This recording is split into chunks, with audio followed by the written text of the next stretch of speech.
The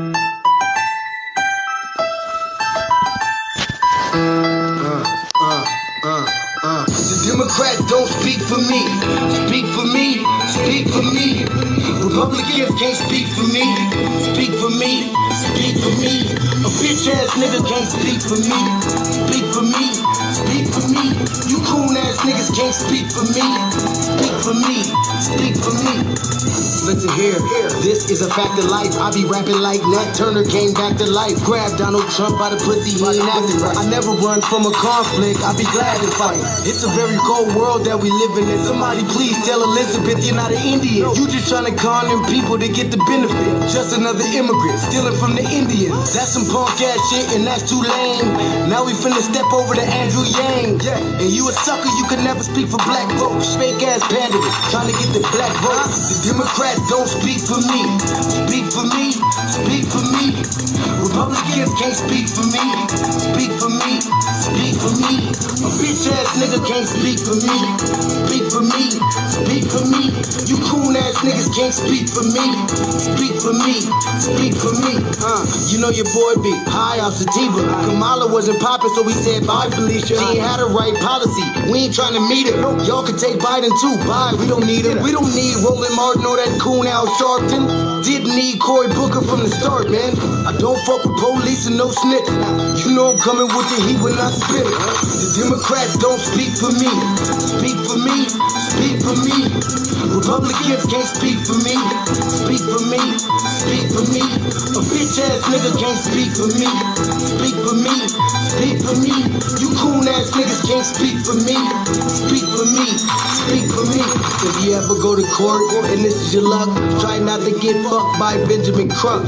I know it's hard. You and I go it's hard. But who the fuck is Amy Cloak? Put her picture up on the bullseye and start throwing darts. People cut our organs out our bodies, that's a stolen heart. They can't save us from the flood like Noah's Ark. Black lives always matter, we finna go for ours. Then we savages, we don't need to pot the piss. Mike Bloomberg is suck dick with that stop and frisk. You ain't speaking for us, we don't know you. Bernie Sanders, and get your funky ass on too. The Democrats don't speak for me. Speak for me. Speak for me. Republicans can't speak for me. Speak for me.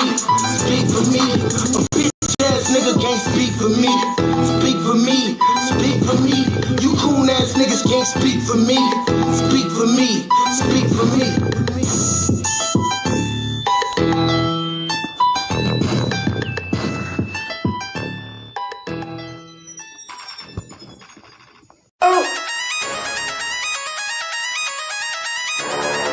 I'm talking about shout out going crazy. People going crazy in them motherfuckers.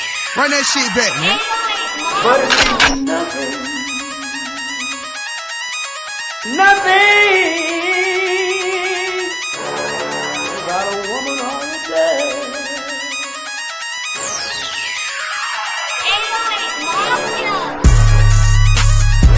Man made the car.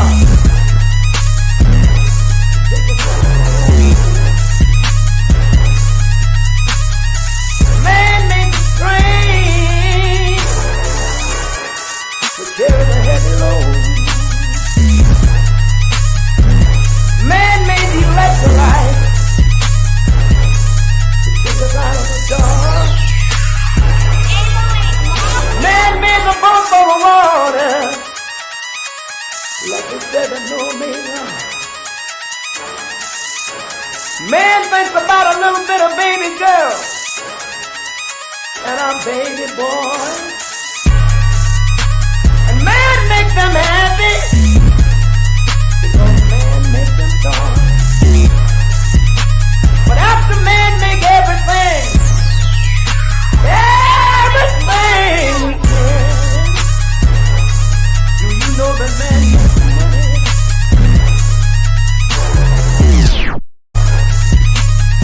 To buy from other men.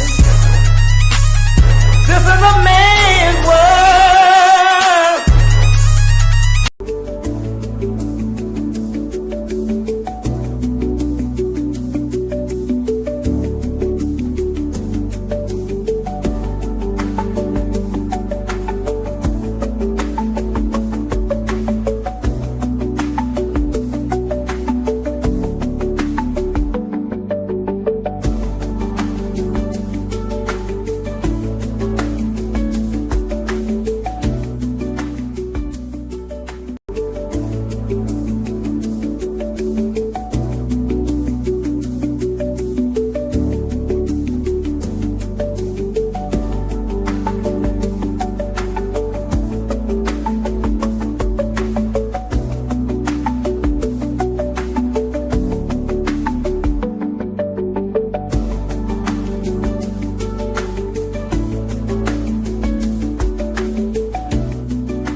Greetings, Black family. Greetings, and thank y'all for tuning in to another episode of the Frontline Black News.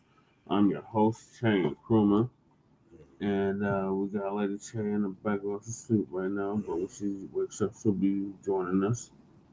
And on this season 5, episode 15, part 1 of the Frontline Black News, we'll be discussing several topics. The first topic is, of course, them tangibles.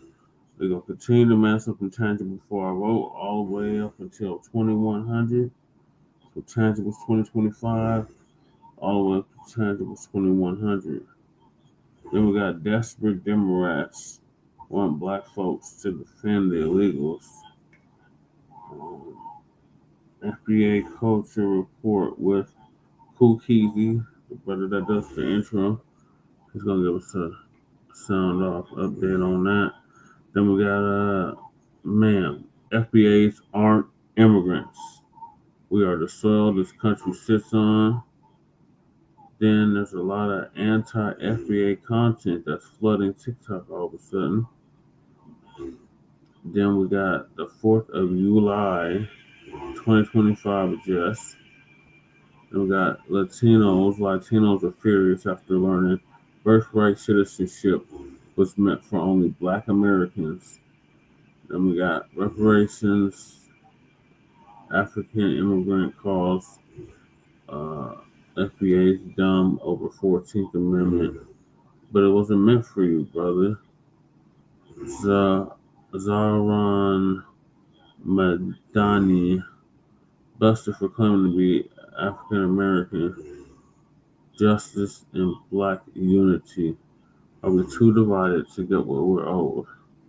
So please join us on YouTube, on StreamYard, YouTube Frontline Black News. The links to all of our channels are in the description, including Kool Keezy, who does the intro track, and our Bay Area Loke J Militant YouTube channel as well. In addition, we got the copyright disclaimer and the GoFundMe. Copyright disclaimer under Section 107 of the Copyright Act of 1976. Allowances made for fair use purposes such as criticism, comment, news reporting, teaching, scholarship, education, and research. And we do not own the rights to the music.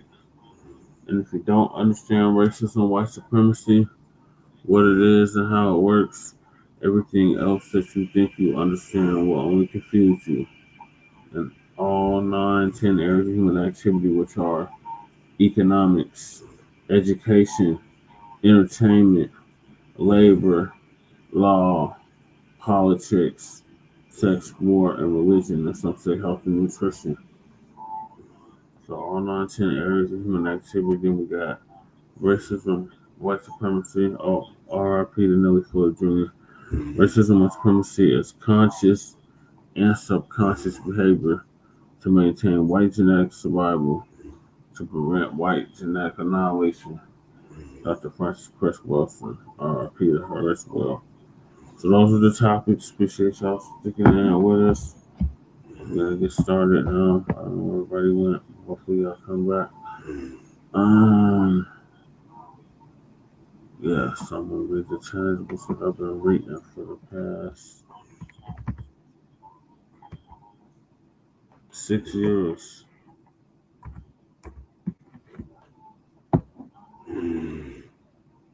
So, as we stated from the very beginning, this is the year in the decade of tangibles. Continue to mass up the tangible for your vote, Black family. From now all the way up to 2100. So I'm going to read the tangibles that I've been reading for the past 6 years. So I'm sharing the screen. I'll be on my bag.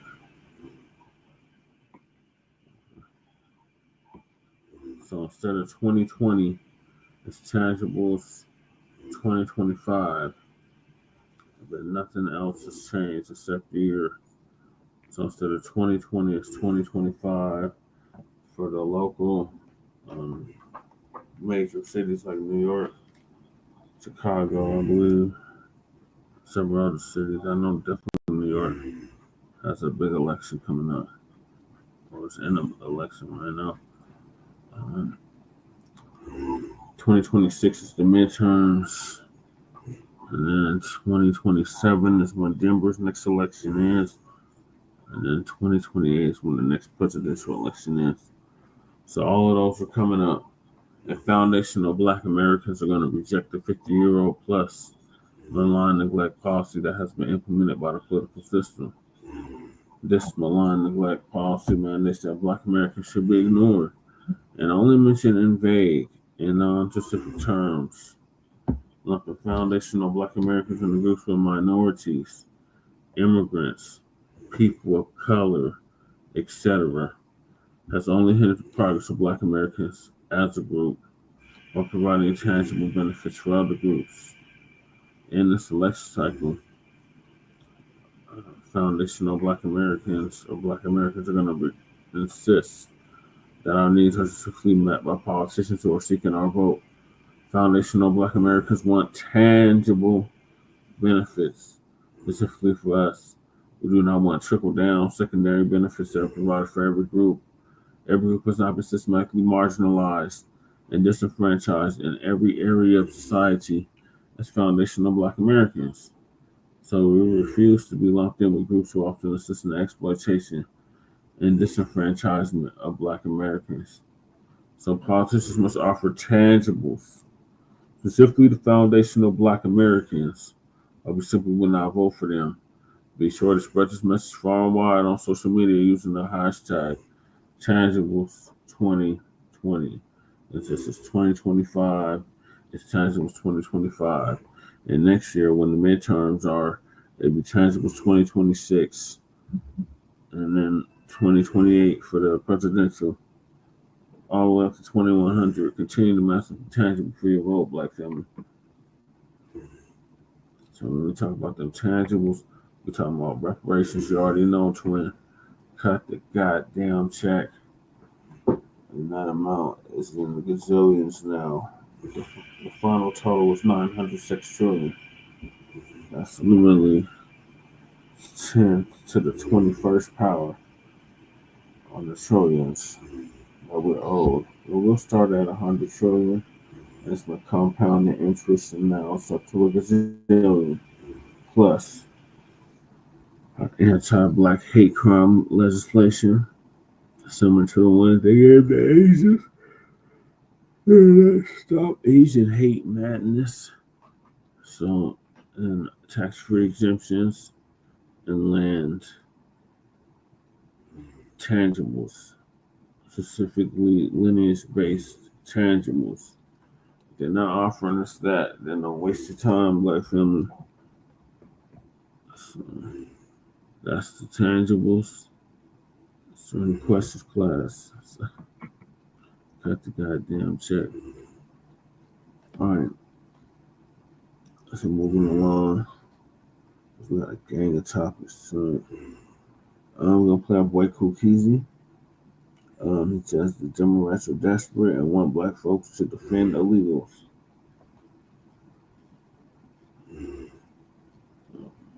Yeah.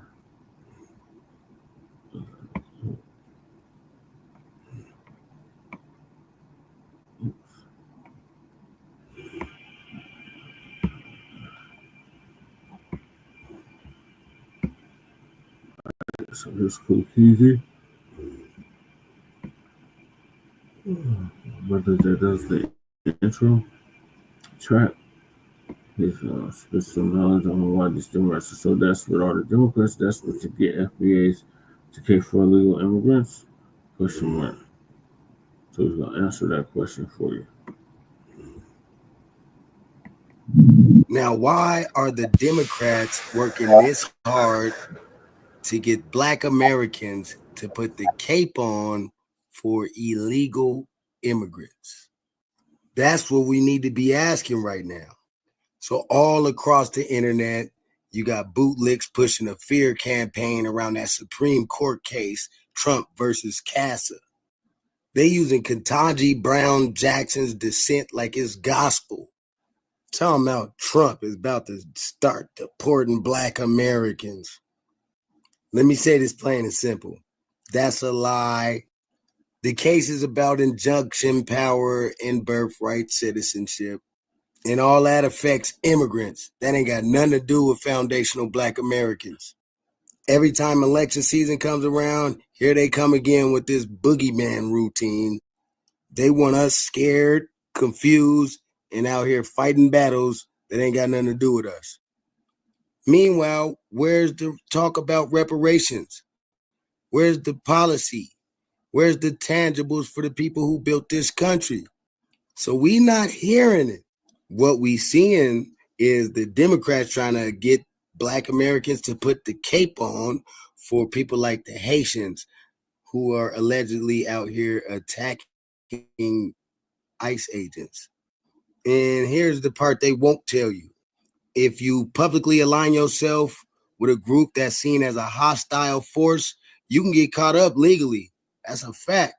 Go read 18 U.S. Code 2381. Go look that up. That's treason law. So not only is they lying to us, they trying to set y'all up. And see, this is desperation. Democrats know them old tricks don't work no more. So now they throwing everything at the wall to see what sticks. And we not falling for it. We not confused.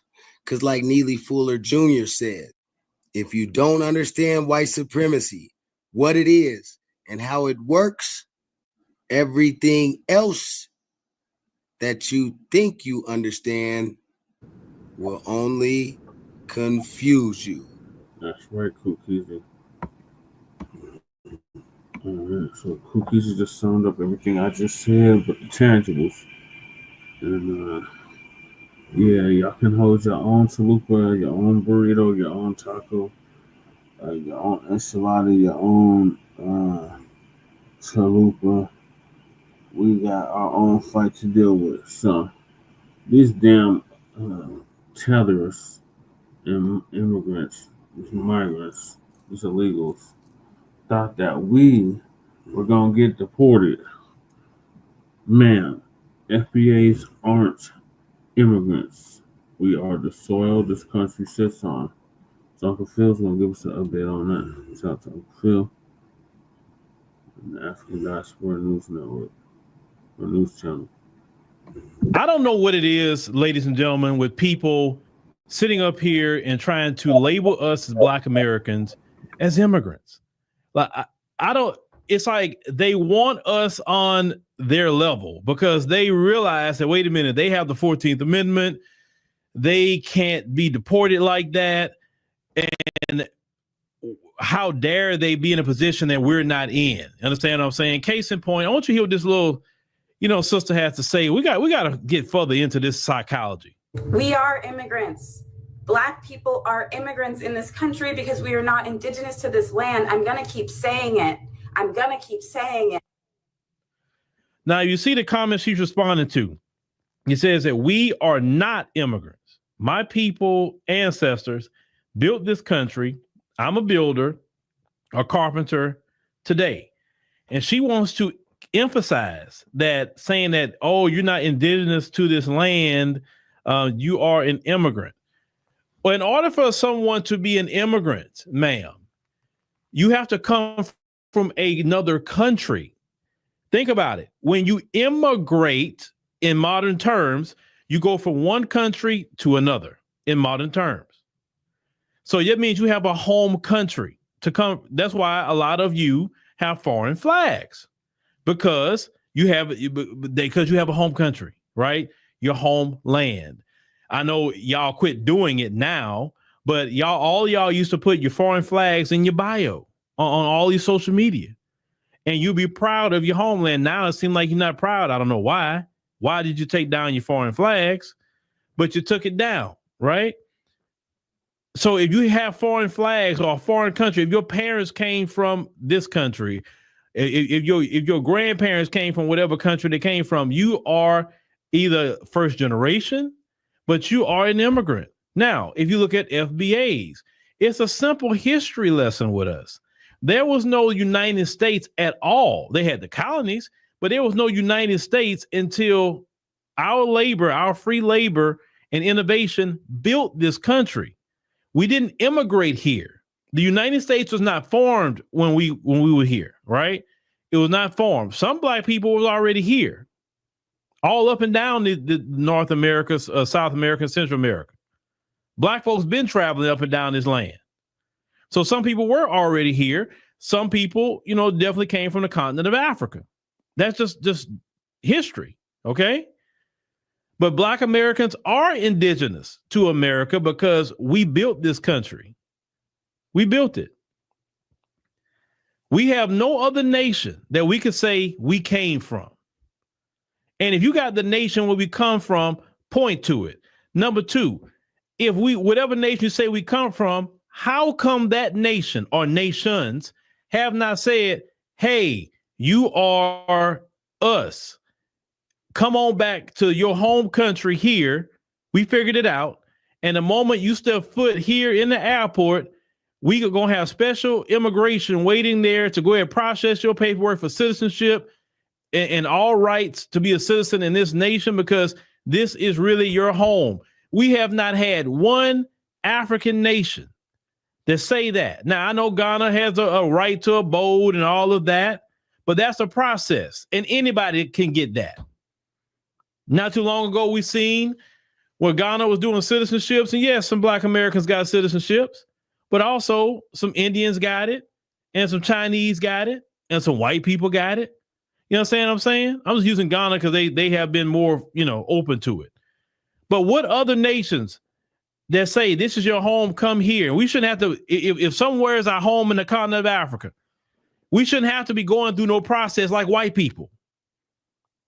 Sorry. If that's truly our home and where we belong, why do we have to go through the same process for a visa, a business permit, residency, all the process that it takes for that white people have to go through, or Chinese or whoever?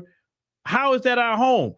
When you tell your child, come home, right? You've been away from home a long time. If you have not seen your child for 10 years and you finally find your child and you tell your child to come home, first and foremost, you're going to be waiting on the driveway for that child to show up. You're going to be welcoming that child home. You're going to be saying, hey, give me all your bags, give me everything. Come on, you're home now. I ain't seen you in a decade.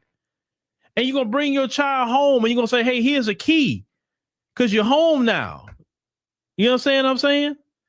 You're not going to have that child knocking on the door, not giving that child a key because you did not let them come home. You let them come visit, but you didn't let them come home.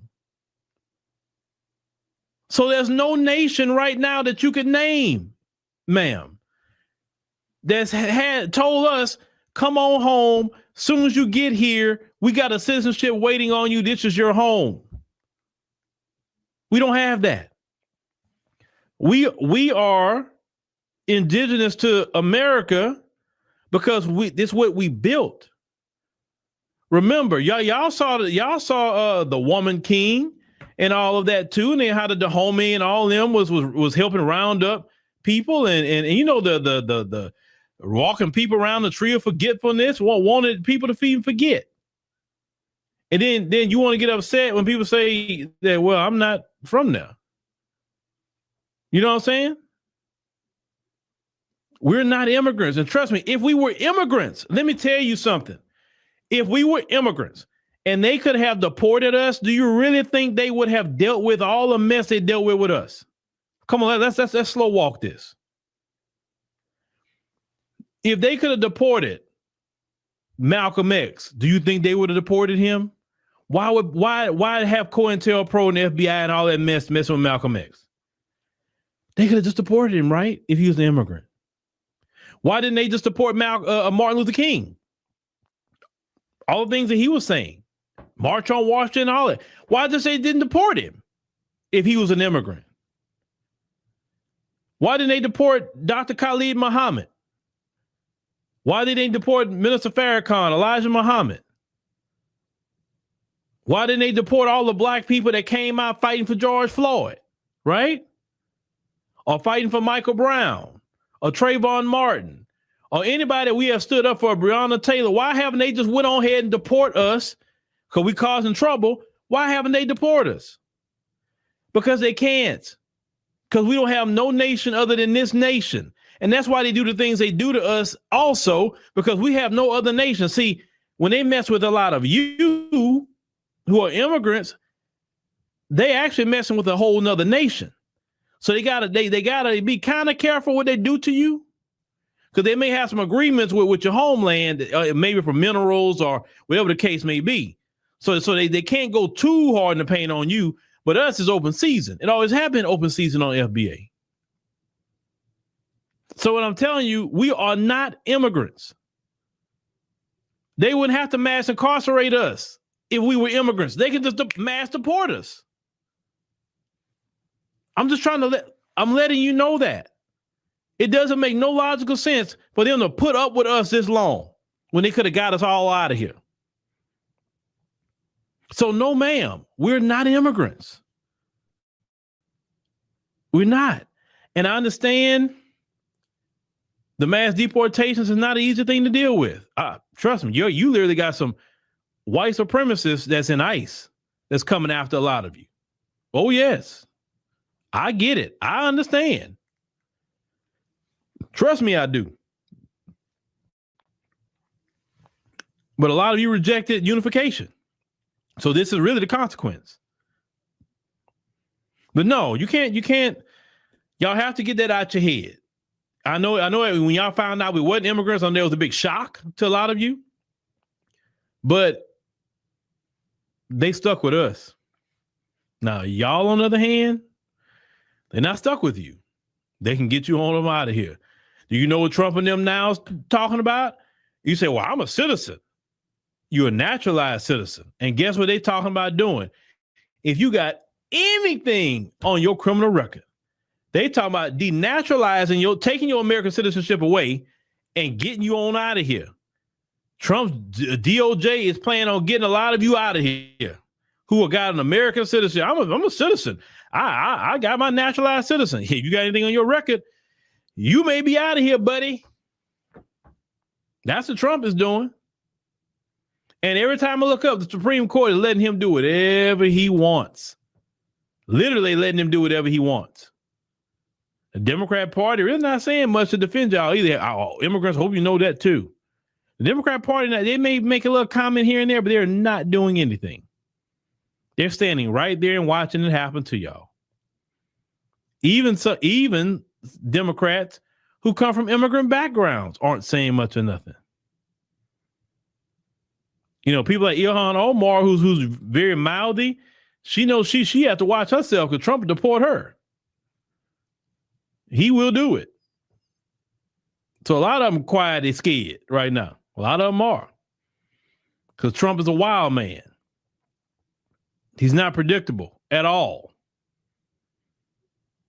So y'all need to chill out with the narrative about black people are immigrants, because we're not immigrants. We're not. I know y'all used to black, like let's say like the UK. Most of all the black people there, just about the majority of them are immigrants, but this is not the UK, sis. This is the United States of America. We built this place. Totally different situation. Totally different. But the only thing I'm going to say is, man, I hope y'all be all right on that side, man. I genuinely say that. I hope you'll be all right. Hope some of you can survive the deportation Hunger Games. I really do. You know, I'm not, when I say that, I'm talking to black immigrants, be actually the ones that's cool, because some of them do need to go, the ones who are anti-FBA, but the ones that's cool, who don't deserve that, that's the people I want to stay, personally. That's the people I'm talking to when I say I hope they survive the deportation Hunger Games. And because not he's not gonna get everybody. I keep saying this, he's not gonna get everybody. He's not gonna be in office long enough to get all y'all. He not. So that's the only good thing you got on your side. He can't get voted in another term. So you got at least, you can survive 3.5 more years. You'll be all right. But yeah, FBAs, we are not immigrants. So y'all please stop with that narrative. Right. Stop with it. Stop it now. Stop that madness. Goddamn tethers. Hey, what up, crew? I appreciate you tapping in. I sent you the link, bro, if you want to pop up and join me. And shout out to Twin and Mac 285. I see y'all. But yeah, these ones out there, rabbit ass moms, they thought we was gonna get deported. So they are mad about it. Black family, they are so mad about it. These goddamn tethers, they've been all over TikTok, voicing their frustration with the fact that we can't be deported as FBA. So Lisa's gonna give us an update on that. Shout out to Lisa. Shalom, family. Good to see you all here. You know, I think when you don't celebrate the holidays, you really see how many of our people and just people in general all around you that celebrate. Right now, there's a bunch of people setting off fireworks. Right now, And I'm thinking to myself, wow, I really do feel, you know how it says that it's a very lonely walk. This is when you feel it. I don't celebrate, but everybody surrounding me does, and it makes me realize how spread apart we all are, where, it's not more of us doing our thing than these folks. I always say there are people, but they have a Gentile mind, This is when you really see it. So we're going to look at something I've been noticing on TikTok. It's a lot of videos about FBA, and there's a lot of them that are anti-FBA. So I don't know if any of you are aware of these videos, but I'm going to show you a few of them tonight. And it's a variety of different people that are going to talk about FBA. Now, I know it's about delineating, and I do agree with that. I think there should be distinction between us and the others, but I'll let you judge for yourself. I'm going to share my screen and then we'll get started.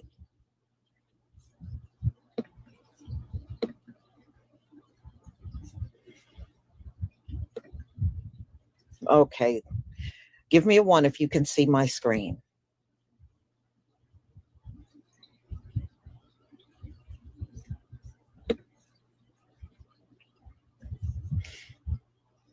Thank you.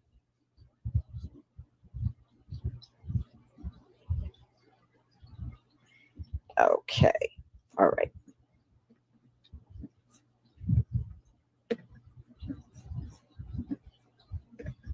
Before we get started today, I want to make it perfectly clear.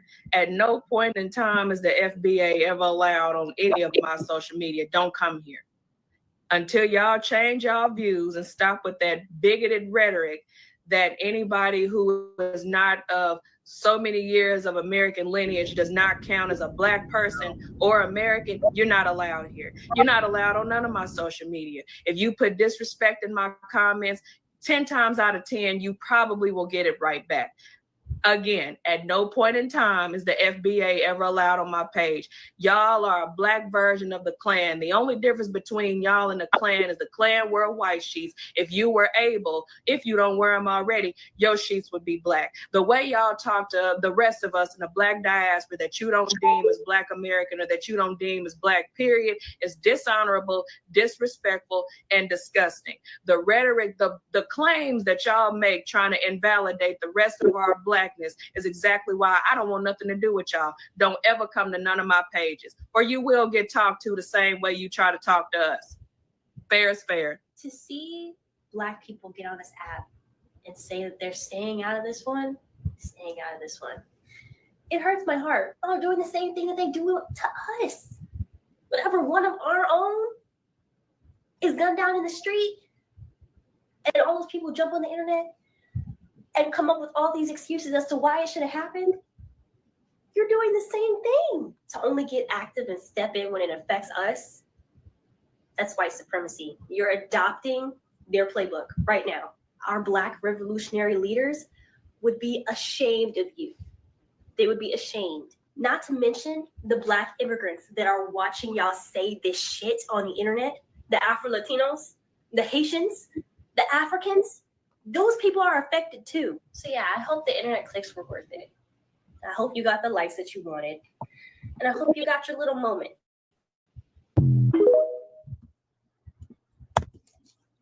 Okay, so I wanted to talk about the rise of like the FBA movement / the anti-Black immigrant sentiment that I've seen lately on social media. Now I'm not too sure where this came from, but me personally, I first encountered this maybe back in like 2023, I believe, on Twitter. So it was a Twitter space, and this Twitter space was about how immigrants are essentially affecting Black Americans and how they are maybe taking away certain opportunities from Black Americans. This wasn't focused on any particular group of immigrants, but then later on in the space, it did shift to Black immigrants in particular and how they may be taking things away from Black Americans. And I would also like to add, while this Twitter space was going on, like there were Africans and Black Americans literally yelling slurs at one another through the phone. There were even white conservatives that literally came up there as well. Even the Fresh and Fit guy came up there as well. Like, I'm not too sure. Yes, the Fresh and Fit guy, of course, he was on the side of the Africans. You know, he's East African. I don't remember what the conservative guy was doing, but girl, they were in there and it was very, very messy. And there was a huge fallout from this space. And mind you guys, this was a space that went on for over 24 hours. So this is from like where I noticed a lot of this propaganda started to rise was from that day. Because if you were there, you would know that like Tariq Nasheed came in there. There was a lot going on. A lot of people came in there that day. And so from there, I started seeing a lot more Black American people referring to themselves as foundational Black American. And so I noticed that a lot of them were trying to distance themselves from Africa and talk about how, you know, they were already here and stuff like that. They were also native to the land of America, things of that nature. Which, mind you, that claim is getting so bad. I'm starting to see Native Americans have to come out and like refute that claim and say like, no, bro, like respectfully, we are the original natives. But I noticed this very strong push to separate and create a distinction between Black Americans who are descendants from slavery versus, you know, everybody else. Which I absolutely agree with the fact that we are very different, but we also, of course, have a lot of similarities, right? But I don't necessarily think making that distinction in a certain context is productive. Like making that distinction in a conversation about the betterment and the advancement of any Black people, period, regardless of where they're from in the diaspora, that's not a useful conversation because at the end of the day, we all have the same enemy. So it's like, what are we making that distinction for? Why are we making this separation? Again, all of it just feels very anti-African, and it just feels like, again, propaganda for more division, for more divide and conquer. So please, let's all respect one another. We all have our own culture, Black American people included, okay? And we all descend from the same place. All love. That's it. You just engagement farming. Man, I was already turning crops over on this old content farm before I even mentioned something about y'all. You feel me? They're gonna piss me off on Twitter. I'm talking about I'm ready to illustrate the reason why I'm a Hall of Fame college policy debater. I'm trying to have set speech times too. I don't want no yelling over nobody. When you talking, I ain't gonna speak over you, I ain't gonna speak to you when you talk. When I'm talking, ask for the same thing. You feel me? Which one of you FBA warriors want it, man? I'm talking about I got time. I'm a proud descendant of African slaves. I was born here in America, goddamn. My people raised the land here in America. I do not agree with the ideology of FBA. You feel me? I think they are, as a matter of fact, my argument is FBA is white nationalism and blackface. You feel me? And my link argument to be able to make that is they pick up on shit like the Great Replacement theory that was manufactured by white supremacists saying the illegals is coming to replace us. How come y'all never got this beef towards the individuals that's giving the illegals, quote unquote, your job? Y'all know how like Cubans think they're exceptional? Like white people won't look at them like they look at all the other Latinos, and they think they have like this privilege that the rest of them don't have. I feel like foundational Black Americans are the Cubans of the Black community. I was reading this post about how Haitians are now being deported and how they're going to be targeted.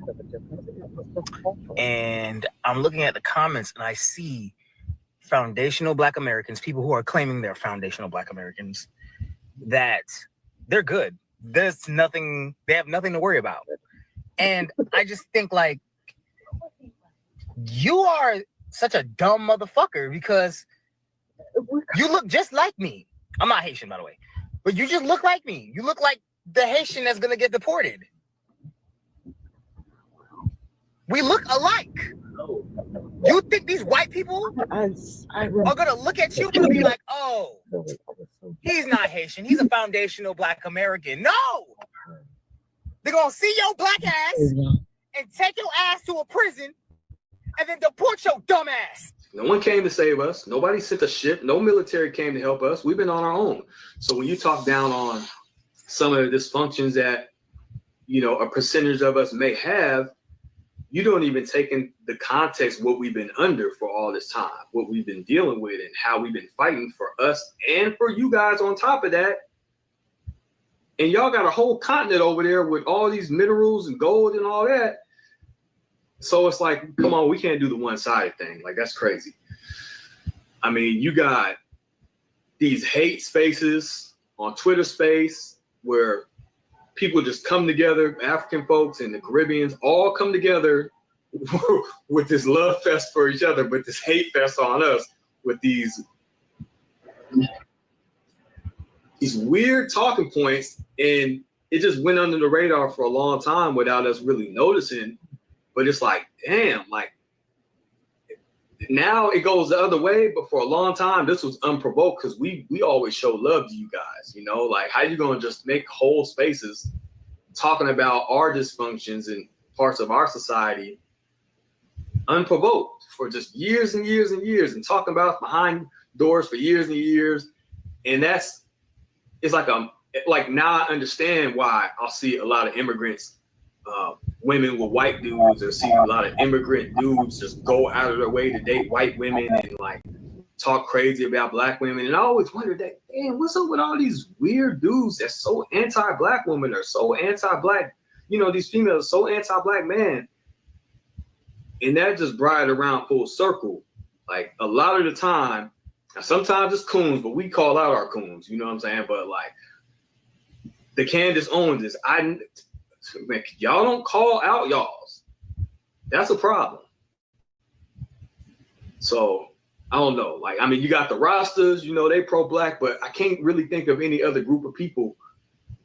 Oh, you know, shout out to the Black British that hold it down.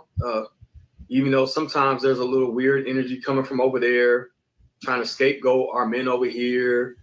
You know, I heard talking points like that from some Nigerian ladies too, saying like we're abusive of our women. And, you know, there's a little weird energy bubbling up. So come on, like every group of people is going to have a small segment of their people who have issues. But like at the end of the day, we've done phenomenal things under a very oppressive system. And we showed you guys love, and we show love to Black folks all around the world. So let's just keep a positive energy. And those of you who are allies with us, man, I've seen y'all in different comment sections showing love, you know, putting y'all flag, putting a fist up, shouting out the FBAs. And you're very genuine, and I appreciate that, man. It's much love to y'all, man. It goes both ways. And to the FBA family, I would say, you know, just know that we do have some non-FBA Black folks out there that rock with us, that are like-minded, that have our back. You know, good people, good, solid individuals. You know, I know that. I've met some in person. I know some in person. But yeah, I mean, y'all got to start checking your own is what it comes down to. But we're going to feel like y'all ain't rocking with us. You know, I've been going back and forth with a few people. There was this dude earlier who was like, you know, because of my last video where I was saying how some FBAs hate on non-FBA Black immigrants unprovoked. He's like, man, they hate us, bro. He's like, they hate us on the continent. So you got a lot of us thinking that y'all hate us over on the continent when I know that's not true. And then a lot of us now responding to these basically years of neglect probably have people on the continent thinking that we hate them, which is not true. We just don't like people who come here and try to sabotage us politically and hate on us. So we got to just really understand the nuance, educate ourselves, and not just be quick to be emotional and jump the gun, because the separation of Black folks is what's been undermining all of our success for a long time now. And it's just much better for us to work together, because these white supremacists don't like either one of us, no matter how much they act like they like you or try to say, y'all are so successful when you come here, blah, blah, blah. At the end of the day, their fear is genetic annihilation. And you're Black, just like we're Black. So if they was able to get us out the way, you are next. Trust me. We know these people very well. They can act friendly. They're not your friends. They got you chasing your tail, doing these little one-day boycotts that are correlated with the Black Boule, and we know their games. Just trust me. Like, knock it off with the nonsense. We got love for y'all. A lot of us still got love for y'all, but we got an eye on y'all when y'all get in political office, because there's a consistent sabotage coming from that direction. So I just want to address this one thing about this argument with FBA and Pan-African.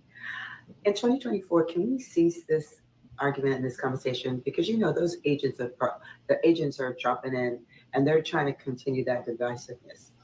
Instead, remember that there are many roles in the art of war, okay? And what you have to do is celebrate those that want to go. Mwah, I love you. Celebrate those that want to stay. Mwah, I love you. Because the argument about us being here, that we were here in Turtle Island, all that, we were everywhere. Everywhere that you dig up, we were already there, boo. So you understand what I'm saying? So this argument is ridiculous. What we need to do is remember, united we stand, divided we fall. Somebody goes, then you got an import-export business. You got a partner on the ground, okay? FBA, I love you. Pan-African, I love you. I'm rooting for all of us, okay? Yeah, first of all, I want to preface this video with saying, yeah, I'm a Black American, and I'm an African American. So all the xenophobic comments trying to tell me that I ain't Black American, shit, y'all gonna leave them, but I don't really care. It don't affect me. You dig? And also trying to tell me I ain't FBA. I don't want to be FBA. You guys are a cult, and I'm about to get on y'all right now. Hey, look, let's not get confused, because I try to use this as an argument. The sun dodging, crunching munching European, no, I don't like him. Straight up out the gate. Straight up, he ain't playing no game with him. He know I don't like him. But you niggas, they like to destroy and try to talk down on my ancestors' history, who's supposed to be your ancestors' history. Yeah, I got a problem with you niggas. Straight up. What the fuck? And y'all gotta know that. The sun dodging, crunching munch, he know I don't like him. Straight the fuck up. He know I don't like him. Y'all niggas, I don't like y'all niggas. Y'all my family, but I don't like y'all niggas. Because y'all very distasteful and disrespectful. You have nerve to try to come with division while trying to pass out some form of sick inside of only America Black unity. Oh, I'm only fucking, bro. And on top of that, FBA and its twin, which they align themselves with, named ADOS, are hate occult groups who spread division amongst the Black community. Not only that, they marginalize Black people amongst their own community. Not only that, ADOS has aligned itself with YT sun dodging supremacists. Not only that, ADOS and FBA have the nerve to co-opt the movements and the works that our ancestors did, and then try to make it fit their own narrative. Acting as if they don't understand that marginalizing the Black community inside of America, who's already a marginalized community, isn't going to help, but going to make it worse. And then you want to sit here and fight for reparations. And specifically, we talking about ADOS, you want to fight for reparations, and you want people to have these here documents. Like everybody's supposed to be able to produce a document. Man. And then on top of that, now hold on. On top of that, because FBA got the want and got the nerve to try to sit here and tell everybody they're not African, and they go off their genealogy and tell everybody to read these fucking documents. And then when you go off the DNA, they say that's YT man science, sun dodger science, and but who documented your genealogy? Because all y'all don't got your great grandparents and birth certificate. And then where did your birth certificate come from? Huh? Where these passing away certificates come from? Where did these bills of sale come from? Huh? Any of the things that you can use to point out somebody with genealogy, you understand that they have to use the sun dodging. Man, you understand they have to use the sun dodging system of government to document themselves, right? So to turn around and try to tell somebody who uses their DNA, which comes from their blood, that this is YT man science and that this is not real, but you want to use.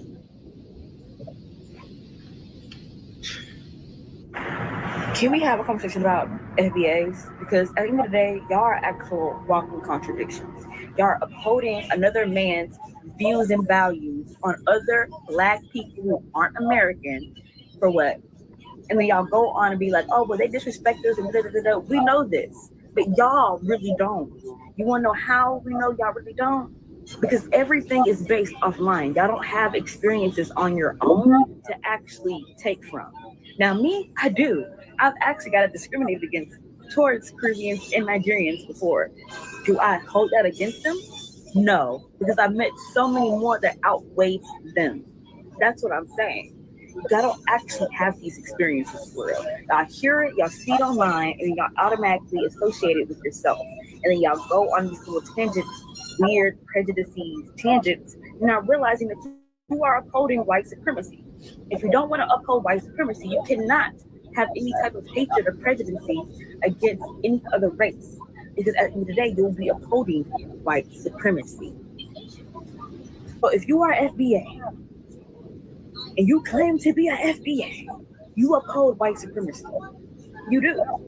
You uphold it society-wise because you do it towards Caribbean and African people.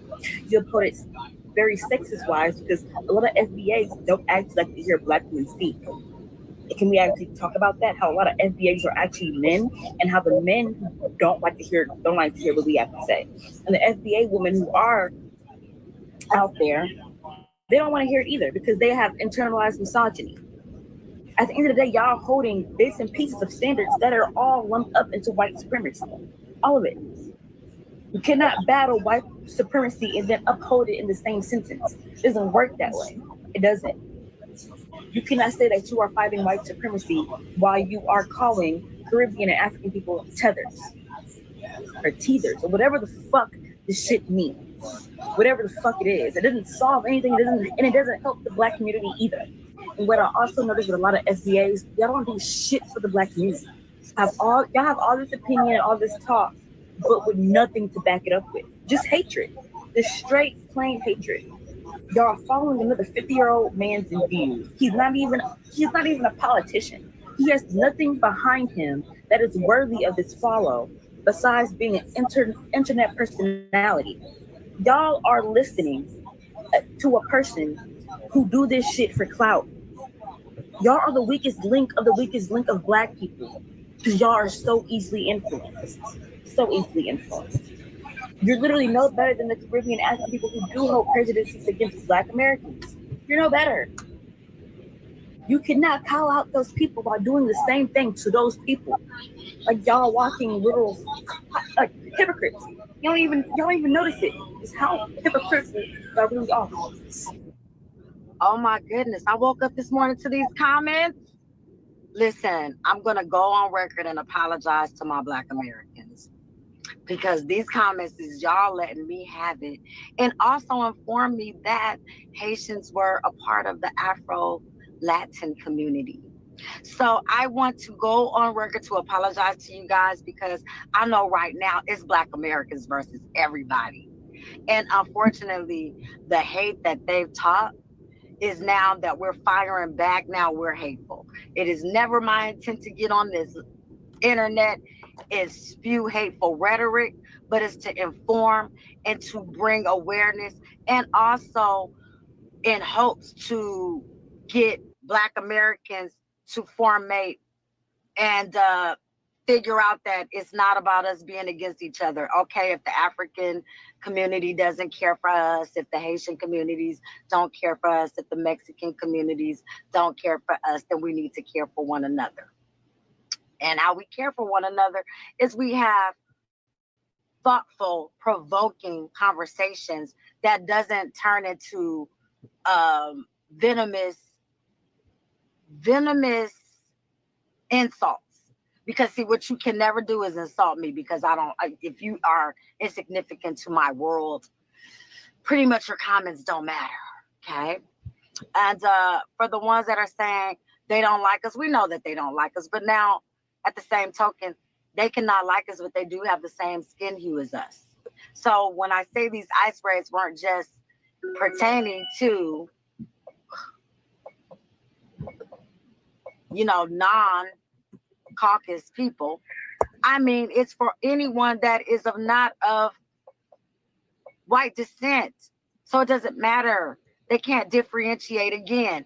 And also, let's correct this for y'all that want to keep talking about, oh, we were slaves. No, my ancestors were enslaved. They were kings and queens and creators. And we're not going to keep going down the list of all that we've contributed. We don't have to. We are a power culture. That's why everyone has something to say. That's why we are so studied. That's why we are so under a magnifying glass of every other culture that comes to benefit off of the backs of the civil rights movement and the natural act, the immigration act, that you guys come to America and take on the white supremacist attitude. It's just a form of jealousy and hate. You're no better than a white supremacist if you could look to your right and look to your left and see someone that is not white and think that you're better than them. The war between African Americans and other Black people, it has to stop. I'm tired of it. It's making my head hurt. Like, why are we going against each other? We're doing exactly what the CIA wants us to do. This is exactly what they want us to do. What is the purpose? What's the point of trying to say that somebody is cosplaying as an African American? Who cares? We are all Black. African American culture is not just from foundationally Black Americans. Hip hop.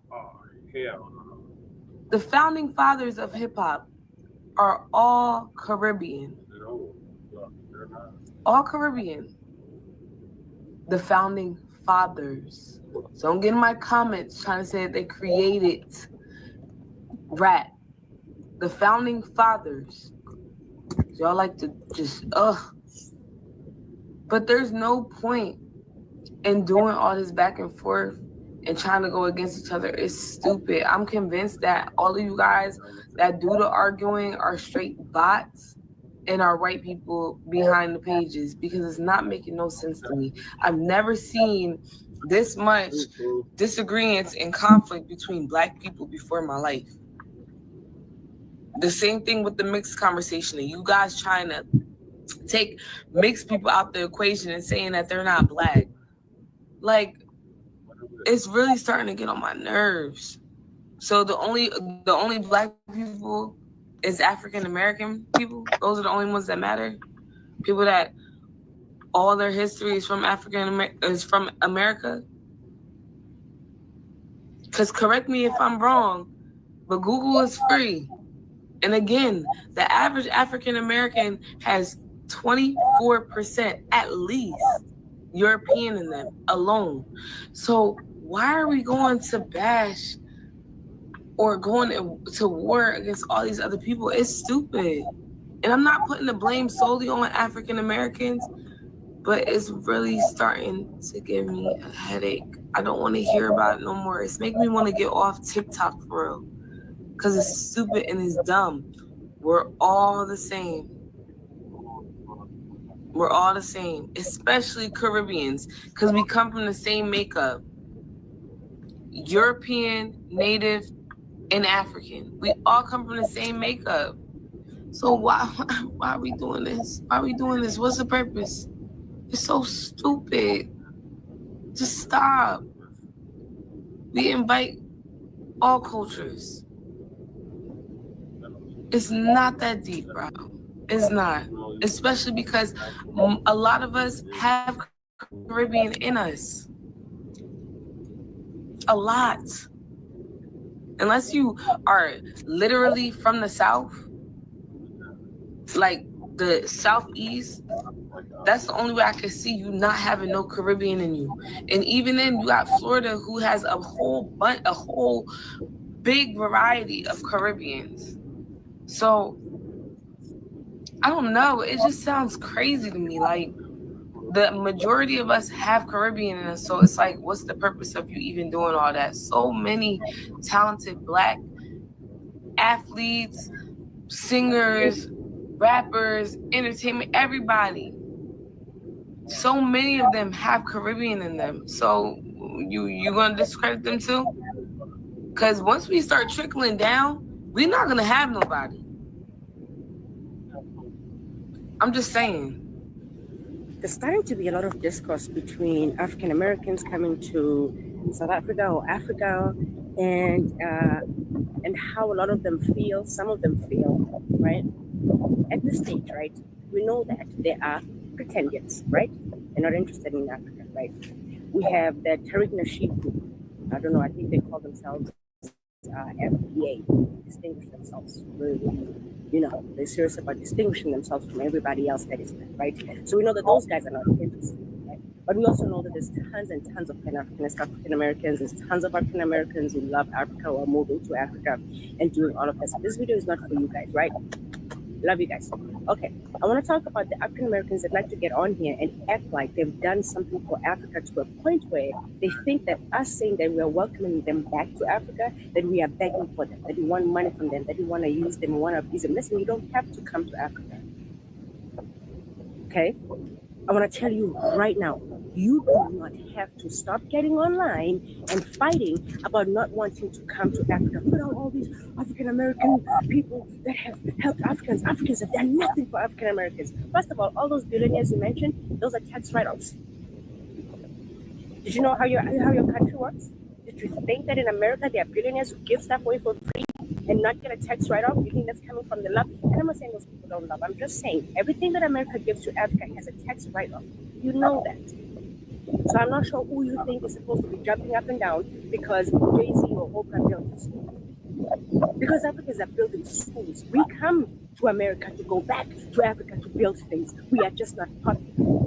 Okay? They don't write about us. They don't talk about us. We are not important. The only people that are important are Oprahs and them when they do things for Africa. So I'm not sure why you think it's a flex.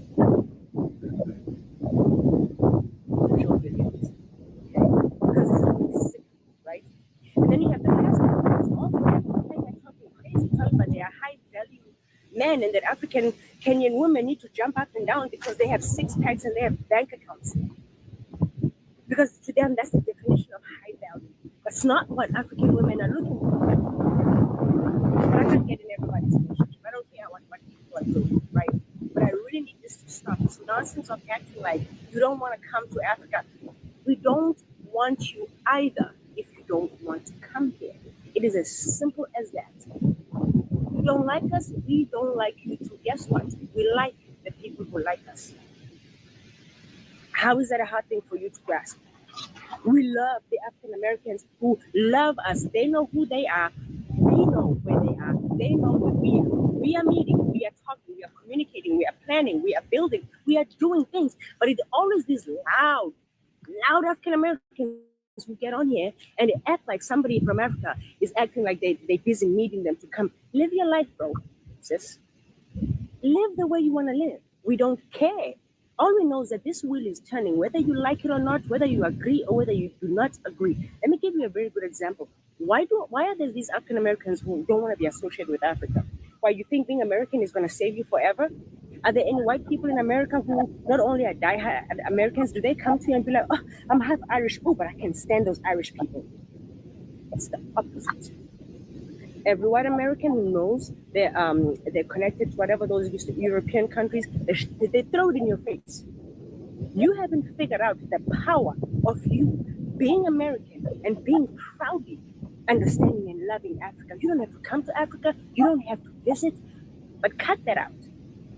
Because this division that you think is doing, it's harming you. It's hurting you. This is not going to hurt us Africans. Because if African Americans do not want to come to Africa, that's fine. We have Haitians, we have Jamaicans, we have Black people all over the globe. If it was economy and we want to use you for economy, we don't just need you to build our economy. We have half of the African Americans who love us and we love them because I'm in America right now paying taxes, living and doing what I'm supposed to do while I'm here. Why do you have a problem understanding that you could go to another country? You understand to go to Mexico? Huh? You understand you can move to Brazil? But just always lie and being anti-African, cut that out. Honestly, if you're not interested in Africa anything, just keep that out of your conversations, okay? We don't want you either, just as much as you don't. We know who likes us, and we vibe with people like us. Now go. No lies were told. It's when you use the same anti-Black slurs, stereotypes, and superiority complexes that were used against you just to tear down other Black people, you're not defending culture. You're imitating the very system that tried to erase all of us. I understand you wanting to be separate, but wanting to sound like massa while you're doing it, that's something else. While I'm up here getting my truck fixed, right? And his brother started talking to me about finance, right? I'm telling him my dreams. He telling me his dreams. He telling me how the whole life insurance game works, right? It's like, cool, he's solid. Something's off about him. I'm just like, cool. So then he trying to put me onto a video, right? You know what the video is? It's a motherfucking African American talking shit about Africans. See, that's that FBA shit. That's that Tariq Nasheed shit, man. Y'all motherfuckers too old to be playing divide and conquer against your goddamn self, man. And you got all these Caucasus Mountain people. You got all these Texans. You got all these Indians. You got all these Asians that hate you. Y'all want to focus on one fucking African that bumped into you or looked at you crazy. Y'all mad fucking weird. That's that divide and conquer shit, man. Y'all focused on the wrong goal. Trump is about to be in fucking office. Y'all worried about some fucking Africans. Y'all the silliest motherfuckers I ever met in my life, man. Fucking silly as shit, bro. Like, Black people's priority thing is like whack as fuck, man. That shit backwards. Y'all real fucking weird. And y'all shouldn't be around no kids. I've been getting a lot of comments like this under my video, and I just want to let everybody know what an FBA is. FBA stands for Foundational Black Americans. FBAs are a fringe group of Black Americans / African Americans who are highly xenophobic, and their ideology is rooted in American exceptionalism, American nationalism, and hyper-xenophobia. They want to detach themselves from their African identity and be founded in the American settler colonies' ideal of what it means to be American. FBAs are connected to and related to the ADOS movement, which was founded in the 90s/2000s. You will see a lot of similarities between the groups. A lot of these groups preach reparations, Black capitalism, American exceptionalism, homophobia, transphobia, et cetera, and now, since the Trump era, anti-immigration. FBAs were founded by a man named Tariq Nasheed in the 2000s. Tariq Nasheed is a right-wing grifter. Tariq Nasheed is his own case for a whole nother video. But FBAs are a group in which if you do not perform African-Americanness or Blackness in their way, they call you a tether, which in simple terms means that you're an imposter. You're pretending to be African-American and you're not.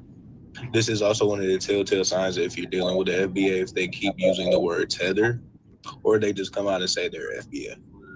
Now, FBAs are not representative of all African-Americans. They're relatively an internet thing, but you do have some FBAs in real life. So all in all, FBAs are just a loud minority on the internet who do not know what they are and what they should be doing in life. On a more serious note, everything we said was going to happen has happened. We said they was going to take away Roe versus Wade. They took it away. We said this man was going to get elected again. He got elected again. We said they was trying to implement Project 2025. They're implementing it. We said that there would be Medicaid cuts. There have been Medicaid cuts. We said that funding at universities was going to be in jeopardy. Funding is drying up, disappearing. All right, she shouldn't be in there.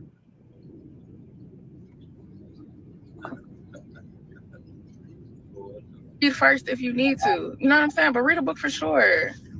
Okay, I'm done. Okay, so first things first, I just got done talking to my mother so I could go ahead and have the right information to feed you some facts about myself and my family's history. But first things first, I was born and raised in the southern state of Tennessee. My great-great-grandfather served in World War I, which is my mother's great-grandfather, and my great-grandfather served in World War II, which is my mother's grandfather. My family's been here for generations, so don't question if I'm Black or if I have the right to speak on what's happening to our people right now and what's happening around the world. I, as a Black American individual, do not support the FBA ideology because I believe it divides us. Malcolm X and the Black Panther Party believed in global Black unity, and that's not what the FBA is about. They wanted Black people around the world to come together and not turn against each other. They didn't just fight for Black people in America, they fought for oppressed people everywhere around the globe because they knew who the real enemy was, and it's the system. Capitalism and imperialism. Some of the things that I hear from FBA sounds just exactly like what white supremacists say. Stuff like they're replacing us or they're stealing from us. It's the same fear and hate that the far right pushes. It's just coming from a Black mouth, which is shameful. That's why I can't bring myself together to support the FBA ideology, man. If we're serious about defeating white supremacy, then we can't fight each other. We need to unite around the globe, unite with people of color around the globe, especially right here at home. Black, brown, indigenous, Asian, we've all been targeted by the same system. Malcolm knew that, the Panthers knew that, Louis Farrakhan knows that, and we all deep down know it too. Stop the division. They fucked up. I promise I cannot stand FBAs. I cannot stand you folks that stand and declare, oh, I'm a foundational Black American. Oh, you are African just like me. You're African just like every Black person out here. And I know some of us were natives, but your ass ain't though. None of the people in your family is native, okay? I don't give a shit what pictures you pop up with and da-da-da. Your granny ain't a native, okay? She might have slept with a native. She might have had some native in her that way, but you're not a native, okay? You are an African. Your roots began in Africa. I don't give a shit what type of convoluted conversation y'all sitting y'all monkey ass around having. You are an African, like it or not, fool.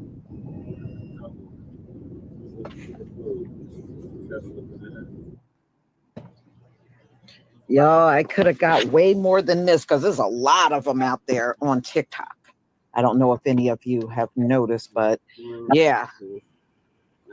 So, I mean, these folks, it just goes to show you how many people in our community don't know what the separation is all about. You know, it's like that saying, being part of the world, but not of the world. And the vast majority are definitely part of the world. And you can see it. They're definitely part of the world. And these are the ones that are going to cry when this place is over. You know? So, y'all, thank you for being here. I've had a very, very long day. It's been long. And I've been, keeping up with the pace of the orders coming in. And, I'm kind of exhausted. But I wanted to do this live stream so you can see, that these videos do exist out there on TikTok. And some of them go back all through 2023. You're not from Africa, you can see them. But y'all, please enjoy your Shabbat. If you don't do Shabbat, enjoy your weekend. And we'll definitely come back again on a whole different topic. Shabbat Shalom, family. No, that's right, bro. Do that research. I don't know about y'all, but that's family and fellow soldiers. I'm the professor. I don't know about y'all, but that shit really pissed me off. I'm like, really? Y'all gonna compare us to white supremacists? Like, this is how desperate y'all have become, you Democratic shields, while we still continue smoking arcade packs, Kamala packs. How you been? How you been? Yeah, I sent you the link, Kahari, if you want to join us or join me. maybe it's St. Louis or how, but most deaf Midwest Black American sound talking on the African, right? That makes no sense. All gravy, okay. Okay, I got the link. Yeah, so hop up here if you want to. Yeah, I was heated, Matt. That shit was pissing me off. I'm like, oh hell no. That's that shit that old boy was on too, so it's not too surprising. He might make a damn TikTok if he could figure it out. Alright, so what's his face? Professor Black Truth gonna give us an update on the 4th of their lies. Or you lie. I played this for Grand Rising with the Chase. I'm gonna play it again for this audience. Appreciate y'all tapping in, staying late. Make sure I hit that like and subscribe button and share this video out. And this is the moment of truth.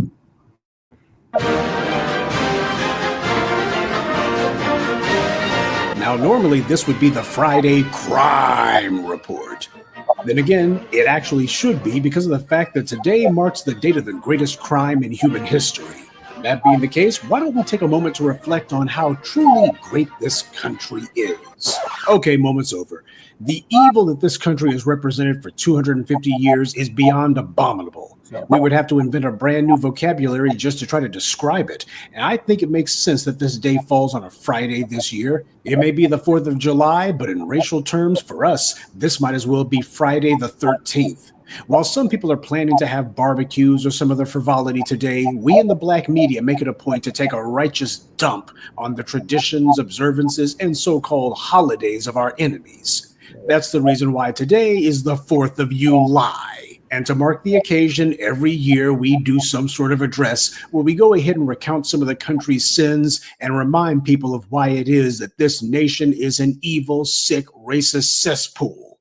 They show no respect for us. What the hell will we look like standing around with tears in our eyes singing the Star-Spangled Banner? Francis Scott Key was a slave owner, and as a lawyer, he defended slave owners numerous times in court. Originally, this country didn't have a national anthem, though there were other songs, believe it or not, by individuals not as odious as Scott Key that actually were sung from time to time. But in the years following Reconstruction, you had these white supremacists who were running around trying to sanitize the image of the Confederacy. And one of the things that they made it a point to do was to take all of these slave owners and these anti-Black racists and try to give them honorable places in the public square. The 4th of July is a bit of political propaganda. It's indoctrination. And there are a lot of people who, because they allegedly get a day off work, most of them, not all, as far as they're concerned, they'll go ahead and play along with it. But you know, when the oppressed decide to play along with their oppressors, that is not a victimless crime.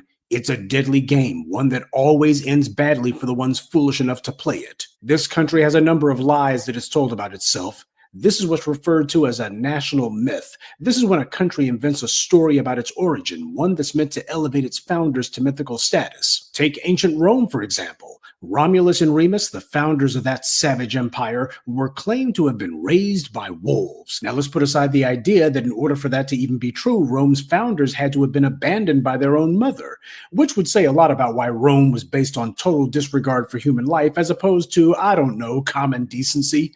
But also, are we supposed to seriously believe that 2 newborn babies would be dropped off at a wolf's den and that the female wolf wouldn't have made them into tender victuals and would be generous enough to raise them as her own, which of course means that they would be completely capable of entering human society, right? America, of course, created a number of myths about the founders of the U.S., particularly George Washington. The story about the cherry tree, for example, maybe he didn't tell his father a lie, but whomever invented that story did. National myths are nothing more than national indoctrination, because inevitably the founders of the U.S. made the intentional decision to deify George Washington, because if you're going to get people to give their wholehearted devotion to a gang of slavers, murderers, and rapists like the founders of the U.S., then you had better convince them that these men are larger than life, that they are worthy of worship. So you bring in skilled painters and sculptors and artisans who use religious iconography and imagery like the gods of ancient Greece and Rome, or the ceiling of the Sistine Chapel as the basis for a cut and paste job where they put George Washington's head on these images, and the people will begin to look at reprobates as being men of vision and consequence, when in reality they were nothing more than a gang of thugs arguing with another gang of thugs about which one of them would be holding the whip over us. That's what the American Revolution was actually about, same as the American Civil War. Slavery made the colonies outrageously rich. Through the colonies, Britain all but controlled the cotton trade, and best of all, they were getting it for free. Well, for them it was free, but for black people it cost us everything. There's no way to put a price tag on our ancestors' suffering, but that's not to say that we can't make the best attempt possible by forcing them to cough up as much as possible. This country was built on lies, but by far the biggest lie this country has invented is the lie of American progress. The perverted idea that the history of this country has been one long, uninterrupted march of advancement toward finally becoming a civilized nation. Sure, the country has some bad habits, but that doesn't matter because this country signed some pieces of paper in the 19th and 20th centuries. Not perfect, but practical. That's a lie that they've repeated for hundreds of years. Sure, things aren't perfect, but they're certainly better than they were in the 1980s when Reagan was president. And in the 80s, they said things were better than they were in the 60s. In the 60s, they said it was better than it was in the 30s. In the 30s, they said it was better than it was at the turn of the century when you had white mobs committing genocide against black townships. And at the turn of the century, they said things were better than they were during slavery. And during slavery, they told us we had it better than we did when we were in Africa. So no matter what, no matter how ridiculous or blatantly false, they're always going to tell us that things are better now than they were before. But there's no era of American history you can point to where we have not been a people under siege, and yet you have a number of black people who want to indulge that kind of self-deception. Whatever era or time frame you want to point to as being the good old days or when America was finally living up to its false promises, it's usually the 1990s that people like to reference as their go-to lie, when in reality there was so much anti-black racism and hostility against us, and yet due to movies and television and white media propaganda showing us select handfuls of black faces in high places, usually sports figures, musicians, and a few Negroes who were in Bill Clinton's White House, they actually got black people to overlook the fact that there were race riots in the 1990s, like the LA riots and the St. Petersburg, Florida riots, the Million Man March, the O.J. Simpson trial. The 1990s was as bad as anything we endured since the 60s. But due to the white media's nonstop propaganda, black people convinced themselves that the 90s were some sort of good period of time. There was actually an era when there was something resembling a colorblind society. It was certainly advancing towards something better, right? When in reality, it was as bad as anything we had ever seen. And that's what happens when you have enough propaganda flooding people's minds. You can convince them of complete and thorough lies. And this lie about the inevitability of American progress is one of the main ways white power gets otherwise radical people to sit on their hands and do nothing. After all, if America is getting better all the time, who needs to have a revolution? Who needs to fight for anything? Why, it's inevitable that sooner or later things are finally going to get toward that more perfect union. People have been singing that song for 200 years now, and we're no closer to it than we ever were. We have the dominant society trying to paint their own reality and feed themselves a nonstop diet of BS and feel-good talking points and asinine little memes, all in an effort to keep the real world out. What white supremacy fears is the same thing it's always feared, the very thing white supremacy was created to stop: the truth. Truth is important and precious because it represents reality. That's why the truth matters, because it's real. Now, people have made an entire culture out of lying to themselves. White power creates bubbles for them to take refuge in, residential bubbles called suburbs, political bubbles called political parties, which are represented by hand-picked puppets, usually controlled by plutocrat donors. The only difference between them is rhetorical. And of course, they've been presented with a psychological bubble created by television and print publications, and they fill those bubbles with all kinds of white media fantasies. White society has been psychologically masturbating itself to death to the point that they can't even stop themselves from shooting up their own schools, movie theaters, grocery stores, and even churches. Their children are being buried by the dozens live on air, and that hasn't caused any sort of change. Oppression arises from brutality. That's what it takes to establish oppression. But in order to maintain and perpetuate it, you require the oppressed to be made confused. Instill apathy in them, to resign themselves to their fate. That's a key part of the process, but equally important is to make them think that they can change their circumstances, but only by working within the confines that white power tells them are available. You get them to go along with the lie that the very people who oppress them are somehow going to give them apparatuses which, if they use them as directed, will lead to their liberation. And that's the reason that we call it the 4th of July. Look, if you want to take advantage of a day off work, that's your business. But if you're actually singing America's praises and making excuses for the greatest crime in human history, then that makes you a new fool. This country was built on our backs, its wealth stolen from us and given to people who did nothing to earn it. They know what they've done, and they live in mortal fear of the day when the books are finally balanced. So if you're one of the people silly enough to have bought into the lie that some sort of great democracy was being born on this day, you need to get real. Better yet, you need to learn to read a history book instead of letting the white media give you their national myths. You're waxing poetic about a democracy that no black person in this country has ever enjoyed, singing along with so-called patriotic songs, talking about a land of opportunity that was only made possible by our labor and opportunities that we have been systematically denied. And you got trash like moron DeSantis saying that the purpose of history is to teach people to love America? No. The point of history is to teach people to understand how we got to this point. That's how it is with every field of study. Education is not about teaching you to love a particular subject. It's about teaching you to understand it.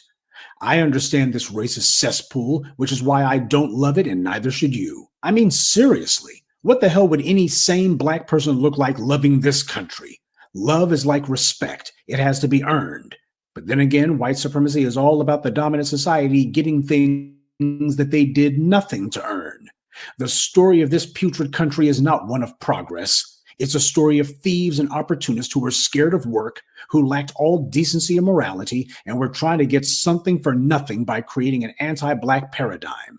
And they've spent the last 150 years using every scheme, scam, and ploy they can think of to maintain this paradigm just a little bit longer. But no matter what, we're going to make sure that we write the ending to this country's putrid story, and that ending won't be yet another phony myth. Until then, if you're planning to be cooking out today, I hope your barbecue and this country burn to a cinder. Good day, and be one. I'd like to take a moment to mention some real Americans. Brian Walton, Wally Bilal, Kwanzaa JV, Bobby Ross, and Onan X. Salute to them, and thank you to everyone for listening, liking, and sharing this message. Black empowerment only exists because of you. Hey, what's cracking, crew? Thank you for joining us. What's your thoughts on what the good professor just laid out about the 4th of July? So I got a kind of different view, seeing as I listened to Dewan. Yeah, Dewan B. Right, and he was talking about how it's lined up with the stars and everything, and it Yeah. does seem a little brighter today than it did seem before the 4th. Yeah, it did. So I do go with that too, and I still say, yeah, you see my shirt, right? Yeah. You know, Juneteenth is my whatchamacallit, my Independence Day, because my people weren't free. Right, exactly, and I covered that on Friday. Yeah, so like that's what I'm saying. Like I agree with him, but like even back in the day, man, I was rocking. You'd have seen some RBG flags in the back of my shit. Yeah, Like, same here. I think a whole lot of us, FBA, was rocking Pan-African flags at one time. But we realized it was a one-sided affair. Right. And you just going to carry on with this shit, or you going to get on code and get on what Dr. Claude Anderson is talking about us being Native Black Americans, being an exceptional people, we being rooted to the soil right here, and focusing on that. And all of a sudden, that's a problem. But like Kool, Keezy, you, others have said, ain't nobody had no problem with no Haitian Americans, and nobody had no problem with no Jamaican Americans. They don't have nobody had no problem with no Ghanaian Americans. Then nobody have no problem with none of that. But when it comes to us, it's a problem. And that video I played, that Lisa played, that shit was infuriating. But then when they say they're Ghanaian Americans or Haitian Americans, right? Yeah, They actually came from Haiti. They actually came from Jamaica. right, They're like their parents actually came from there. right. Their first You know, generation. Asian Americans, yeah, they just been here 50 years. You Right. get me? Like really, in numbers, And we've been here for 10, 15 generations. at least. Like at least. You know what I mean? Like, man, they saying it's been black people here for at least 88,000 years. Yep. And some people go back as far as, 1.5 million years. Oh, that's rivals Africa, because I thought we all came from Africa. Hold on. But wait, I just like somebody was on Tyreek shit the other day talking about where everybody left Africa 70,000 years ago, right? Uh-huh. And I'm like, that's debunked because Lucia woman is 90 or 19, but like they've got fossils over here, human fossils from 90,000 years ago. I don't know if it's California or Florida, but like it's off the coast. You get me? 90,000 years ago. Yeah. We've been here much longer than they've been telling So us. how did they leave Africa 70,000 years ago, but we've got fossils in America that are damn near 100,000 years old? Yeah, that doesn't make any sense. The math ain't mathing. We got fossils over here that are older than when the ice thing froze. You Yeah. hear me? Yeah. The Bering Strait, when that froze, when that melted. You talking about the last ice age, the warming in the ice age, yeah. When they say the Native Americans got over here. Yeah. Yeah. Those. Yeah, that's when the Native Americans may have gotten over here. The Clovis people got over here. Yeah, the Siberians got over here. But we was already over here. That part. Somebody told Afro Elite he had Asian eyes, so he's probably part. I said, man, y'all got to be nuts, man. Now he's blazing. Afro Elite is blazing. Oh my god. Right. Yeah. I'm like, you know how many of us over here got Asian eyes, and it's not just because we live in Colorado. You stupid. Yeah. Or Michigan. Or right next to Michigan. Yeah, Lake Michigan. That used to be a glacier. Yep. Oh, that was a glacier. And then turned to the freshwater lakes. Hold on. Let me do this real quick because I want to load up something for you. Okay. If you allow me. You got something you want to share, you're saying? Yeah. Okay, I was going to get to these Latinos are furious over us. But okay. I'll just keep it loaded up for you in case you want it. I sent it to you, though. But it's that, like, America is Egypt, and he's talking about... yeah. How the DNA, like, they came from Neanderthals, right? But the Neanderthals... Like, Africans have Neanderthal DNA, but Americans don't. Yeah, you talking about UBTB? Yeah, definitely. Hold on to that because I was gonna go do a whole piece on that later on. Okay. Nah, I'm gonna just hold it and I'm gonna be here with you. Okay. All right. So the Latinos, in addition to the tellers of the African diaspora, they are furious over learning that birthright citizenship is only for Black Americans. So this chick, Keezy, is going to give us her reaction to it. Thanks to this decision, we can now promptly file to proceed with numerous policies that have been wrongly enjoined on a nationwide basis. And some of the cases we're talking about would be ending birthright citizenship, which now comes to the fore. That was meant for the babies of slaves. If they want to take away birthright citizenship, take it away from everyone. And then let's all do 23andMe and see who's from the Americas. I mean, if we're going to be racist, we might as well do it right. DNA test for everybody. Wait, why did nobody tell me that birthright citizenship was meant for the babies of slaves? On the basis of that logic, we got to follow what Trump says, y'all. A lot of things have changed. If you don't have a musket, can't tell me about the Second Amendment. Baby, if you're not pouring in, and I mean pouring it in, shoving that stick down and ready to shoot, so no more blickies, the Glocks, you're going to have to put them down. Yeah, sorry about that, folks, but the Trump daddy said it's no more. Birthright was meant for slaves, for babies of slaves. So I'm sorry. We really got to start taking this stuff to heart now, because, he knows so much about how this country was founded and everything. And honestly, at this point, we need to re-roll out the entire Constitution. Like, let's light this candle. Let's talk about the amendment number 8. We're supposed to be protected from cruel and unusual punishment. But every time Orange Guy gets on the screen, I'm feeling very cruel and punished.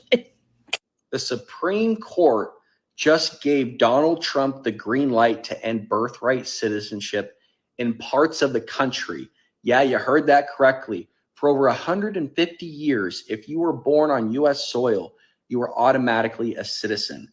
Well, not anymore, not everywhere at least. In a 6-3 ruling, Justice Amy Coney Barrett wrote that Trump's executive order won't kick in for 30 days, but once it does, everything changes. No more automatic citizenship for babies born to illegals and tourists without green cards. The left are losing their minds over this, claiming it's unconstitutional. But here's the kicker. SCOTUS didn't even rule on whether Trump's move is legal yet. They just said federal judges can't block laws nationwide anymore with these ridiculous universal injunctions. And let's be honest, Trump's not just rewriting immigration policy, he's reasserting presidential power. The media's spinning it, but this is a major win for America first. Comment below, do you think birthright citizenship should end, or are we finally correcting a 150-year-old mistake?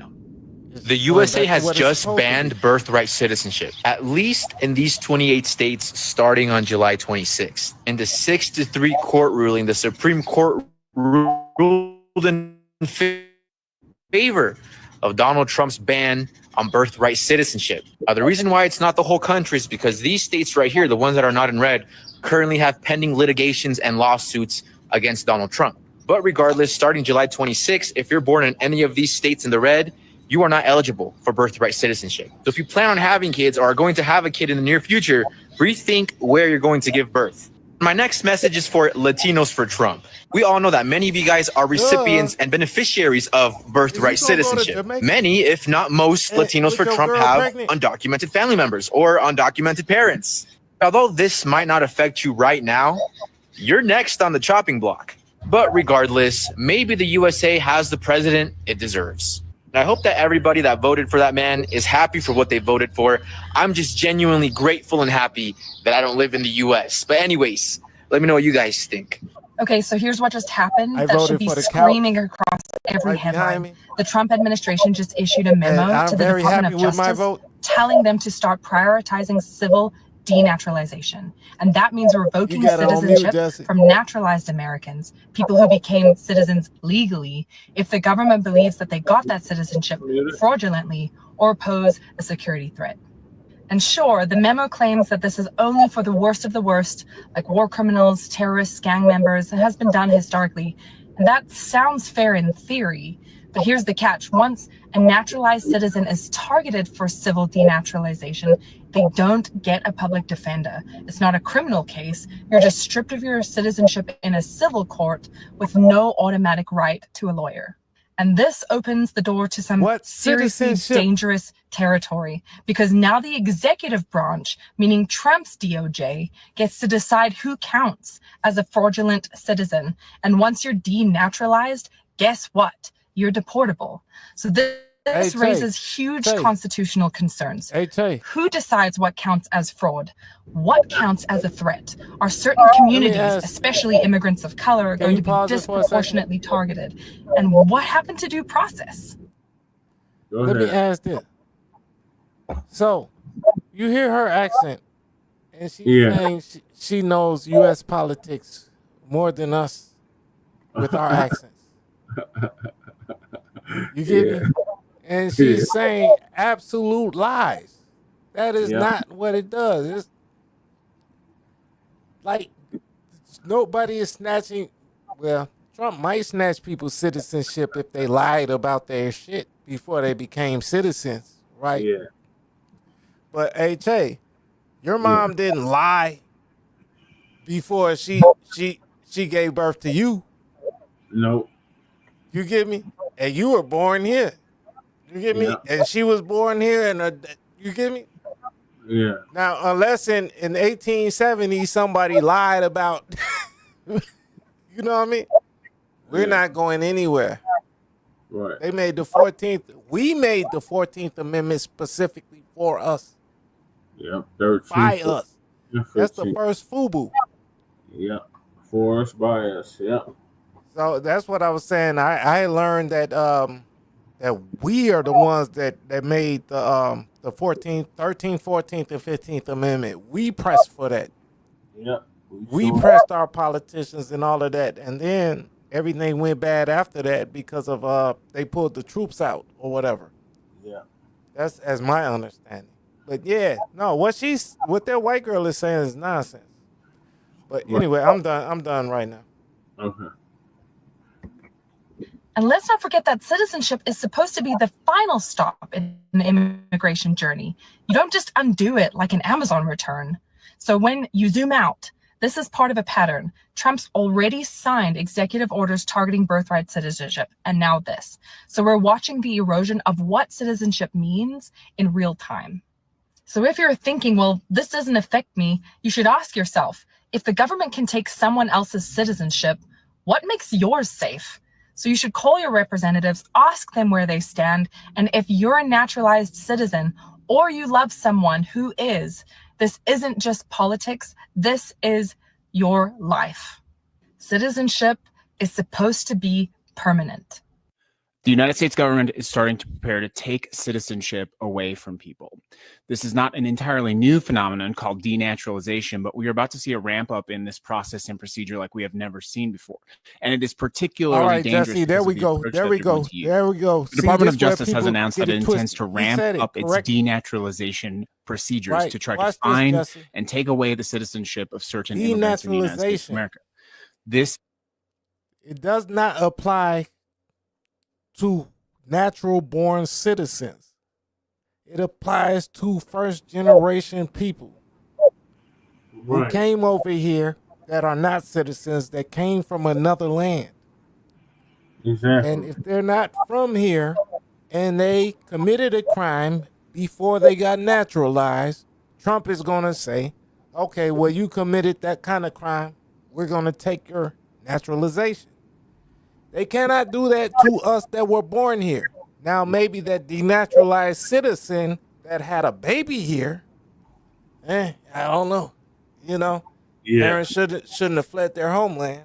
Right. Like cowards and shitted out a baby in my homeland after they committed a crime. I don't know what to say about that. You know what I mean? Yep.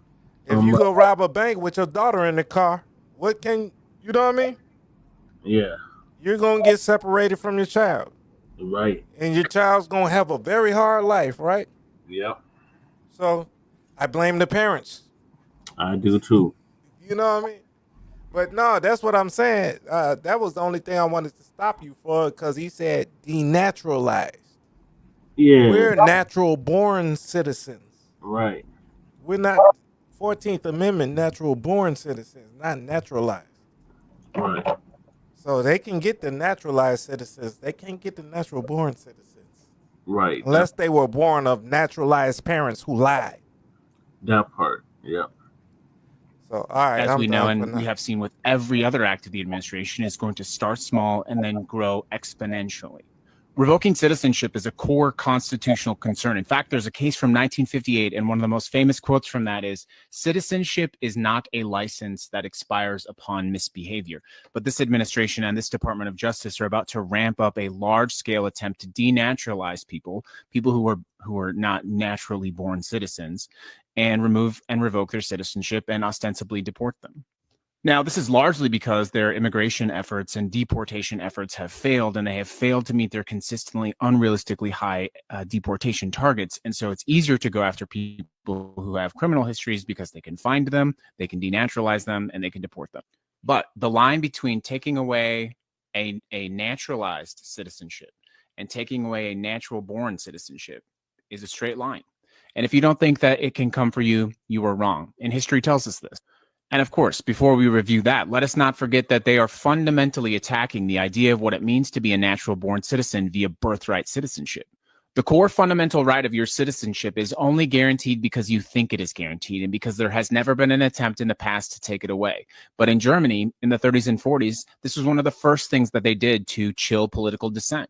In 1933, they passed the Enabling Act in Germany, which allowed them to pass laws that specifically violated the Constitution. They systematically downgraded or changed citizenship status across Germany for people who they deemed unworthy of loyal citizenship. The Enabling Act allowed Germany to pass laws which violated the Constitution, and some of those laws allowed them to fundamentally change and take away citizenship, and they used this as a weapon to attack critics of the government.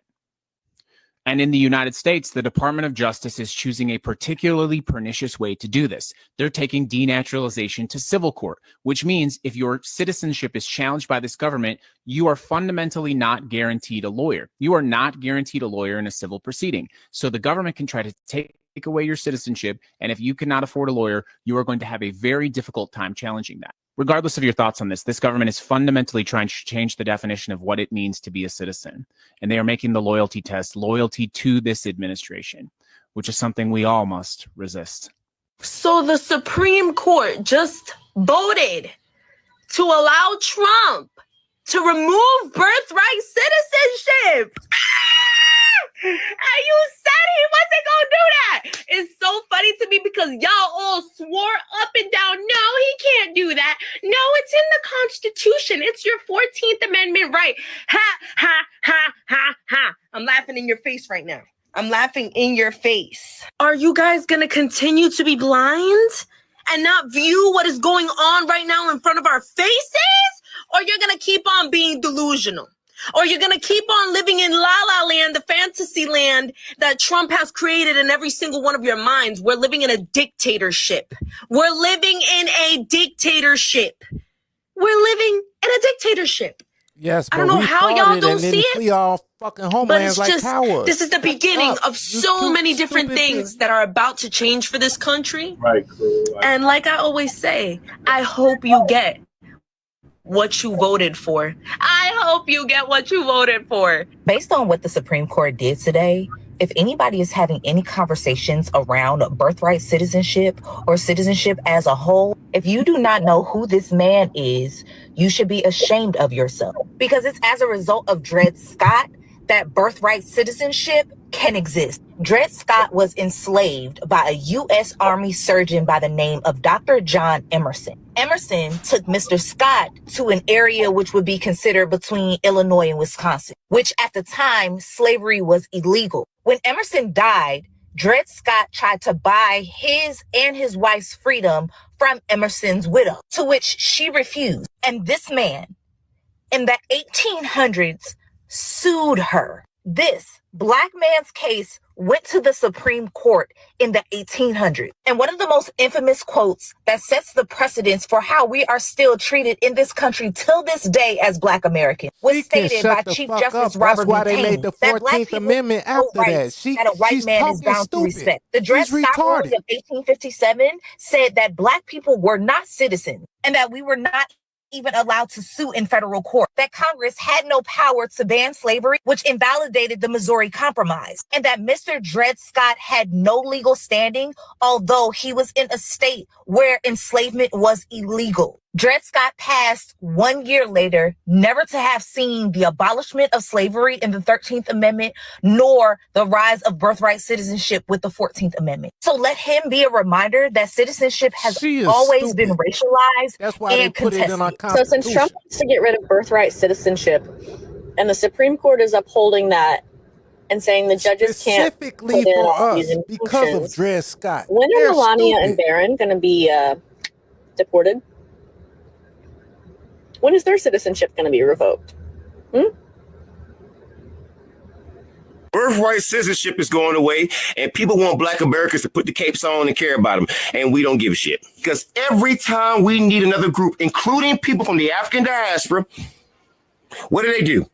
You find ways to shit on our freaking legends like the Buffalo Soldiers, Harriet Tubman, so many others. You find a way to come over and undermine us. You find a way to go in and get under white supremacists and find a way to just constantly find a way to shit on us, to show us there is no unity. We've tried the whole black and brown unity. We tried to save the freaking African diaspora. At this point, we are fucking resting. We don't give a shit. Now, if I don't speak, if I don't speak for you, that's fine. But I can guarantee you, a good chunk of Black America is sick of everybody's shit. So it don't matter if you come from the freaking diaspora or any other group. We don't care. So guys, I just watched the clips, and now some Latinos are angry after finding out that birthright citizenship in America was originally meant to protect Black people after slavery.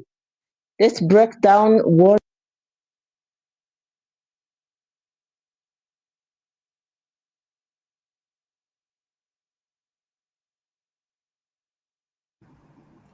Okay. Well, yeah, African Caribbean. Crew, what's your thoughts on what you just heard from? Man, you know, I had my mic muted, so you couldn't hear all my typing. Yeah. Yeah. No, I be watching all these African people doing reactions to like our business. Mm-hmm. You know what I mean? Like what we're going through. Right. Oh, what's the Black Americans think? And what's the... I get it because they want the diasporan, quote, reaction to what we're doing. Mm. Yeah, but yeah, I like it. I like it. Because look at her face right now. She's like flustered. She doesn't even know what to do with herself. Right.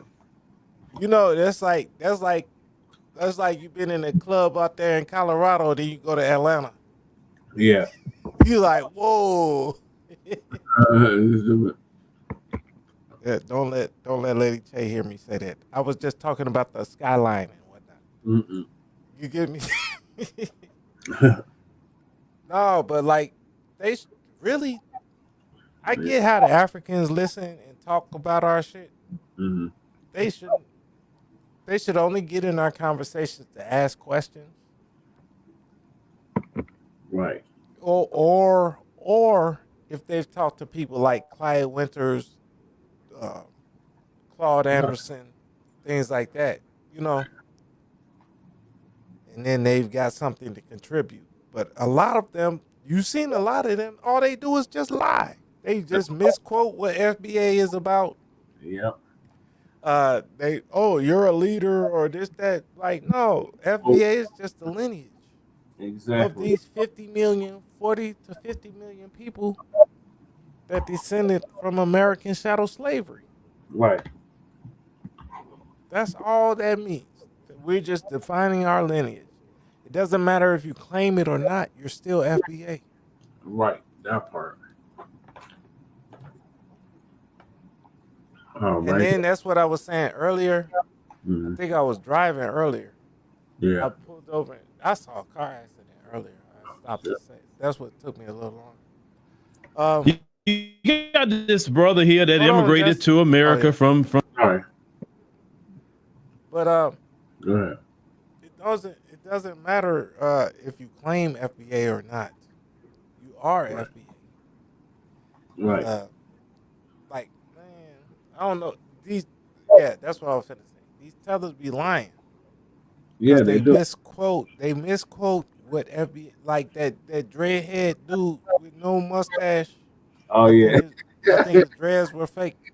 Yeah, that's. I'm not even sure if he's a man. You get me? I think he might be one of them guys that Donald Trump was talking about? Oh man. But he went the opposite way. So he ain't gonna be able to lift weights. But no, I don't trust people with no mustache though. I don't trust males with no mustache. We got Russian Boss Revenge in the building. Shout out to Russian Boss Revenge. What up, bro? I vote for Donald Trump. Okay. All right. And then they say, we all voted for Trump. I voted for the couch. That's what I was pointing to. Right. You know what I mean? Like I voted for I actually went and voted and I wrote in reparations. I did the same thing on the local level. No, I did that when on the Trump election. Oh, I voted for Cornel West. I didn't because I didn't. He wasn't strong enough on reparations for me. Yeah, initially he was, but then he flipped the script at the last minute. So that's the reason I wrote in reparations on everything. It took a long time too, because Indiana, they don't have keyboards on that shit. No, they don't. So I had to, it's like texting on a 90s phone. Wow. But yeah, all right. Yeah, I'm done talking. I just wanted to let you know what I was thinking. Oh, okay. Does my mic sound okay? Yeah, your mic sounds nice. Like it's not too loud or too, you know what I mean? Yeah, your mic sounds nice. Okay, thank you. Like, what is that? What was that song? Was it Salt and Pepper? Who did that song? My mic sound nice. You remember what song I'm talking about? I wasn't a hip hopper until I was like 13. Oh, okay. I was a gamer though. Yeah. But like I wasn't no oh yeah, it was Salt and Pepper. Okay. All right, so these tethers is mad about it, crew. So this one here, to call us dumb. I think it's the same one. He was part of that collage that we played. I played earlier that Lisa played. Uncle Phil's gonna dissect what this bastard said. I think it was the Haitian dude, the one that looked like Gucci Man, I guess, or kind of like E40. He had called. They always look like us. Yeah. They always look like us when they undermine us. Mm-hmm. You know what I mean? Like I'm gonna come in there. I'm gonna come to Colorado with the fancy glasses and off-color shit. Like I fit in. Oh, you know I'm talking shit. Yeah. You know, like you'll come to Chicago with the skinny jeans. Oh hell no! I don't rock skinny jeans. No, I'm talking about to fit in. To fit in. Fit in. You know what I mean? Like you come dressed like us. I'll come dressed like y'all. Yeah. Yeah, I'm not rocking those skinny jeans. Well, not so skinny, but you know what I mean? Yeah. We don't do that baggy shit out here. Oh yeah. All right, go ahead, Jesse. Okay. From the continent, and he just taking issue with the issues in this country with the 14th Amendment. I don't know what it is about people that immigrate here. They really feel that they can be speaking on our history, our culture, and everything else. I don't get it, because I've been to several countries and our FBAs do not get involved with anybody's stuff. They don't. I don't see them get involved in any politics. I don't see them speaking on their personal issues. FBA just come in there, be respectful. They enjoy themselves. Even the ones that live there, right? They're not getting involved in any of their politics. But when it comes to the immigrants in this country, they feel like they got a right to get involved with our politics. They don't even know what they're talking about a lot of times. Case in point, I want you to hear what this brother, and I'll use that very loosely, how he talking. I want you to hear what he has to say. Okay. So ever since Trump passed what he passed, right? The whole 6-3 judges and all that, I see a lot of FBA coming online celebrating, saying, turn in your passport, saying it's time for you to go home, saying Trump just solidified indigenous Black Americans and their rights to the land and all that. So I'm just wondering, like, does this mean we have been arguing with dumb people called FBA? Because the whole basis of the argument was you said you're not African. You said you're indigenous to the land. You said you were here before the white man showed up with slaves. So why are you celebrating about an executive order, 14th Amendment, that was passed for slave children of slaves? I thought you're not from Africa, you're indigenous. So how are you a child of a slave then? How? You guys will celebrate anything, even your demise. I swear to God, you Black Americans, anything the white man says, right? Contrary to Africans or any other person, you celebrate. Even if it is at your own detriment, you celebrate. Now, FBAs are celebrating 14th Amendment for slave kids. And they say they were not slaves, they are indigenous. You guys need a hug, bro. You need a hug. You know, the lack of understanding with some people that immigrate here, or just some people in general, is horrible. Okay, sir. Let's go ahead and try to educate you, even though you're getting involved in things that's not your business. Even though when FBAs go to your homeland, we would never get involved in your business. We have no, first of all, we have no right to be in your personal business or anything because we're not of your history. We're not of your lineage. If we're there, we're just enjoying ourselves, right? We're going on vacation. We're enjoying the food. You know, we hanging out with the people. We're just having a good time. We're not even trying to put ourselves in the mix. We got some businesses over there. Okay, we're running our business. That's that. But if you understood American history, you know that, yes, the transatlantic slave trade happened. Correct. My ancestors came through the transatlantic slave trade. There was some who was already here. They were put into slavery too. So whether if they were already here or they came through the transatlantic slave trade, they were put into slavery if they look like me. Okay. And they was on those plantations, sir, for about 250 years. And after the emancipation of Black people in this land, there was a group of people, almost about 4 million in total. They're just basically here roaming the land. So then they had to make a decision. What are we going to do with all these people? You know, we want to ship them back to Africa. And Lincoln and them was trying to say, hey, if you want to go back, you can. And some people did go back. They went to particularly Liberia. But then, of course, we know Lincoln was, his life was taken. He was assassinated. They immediately shut that off real quick.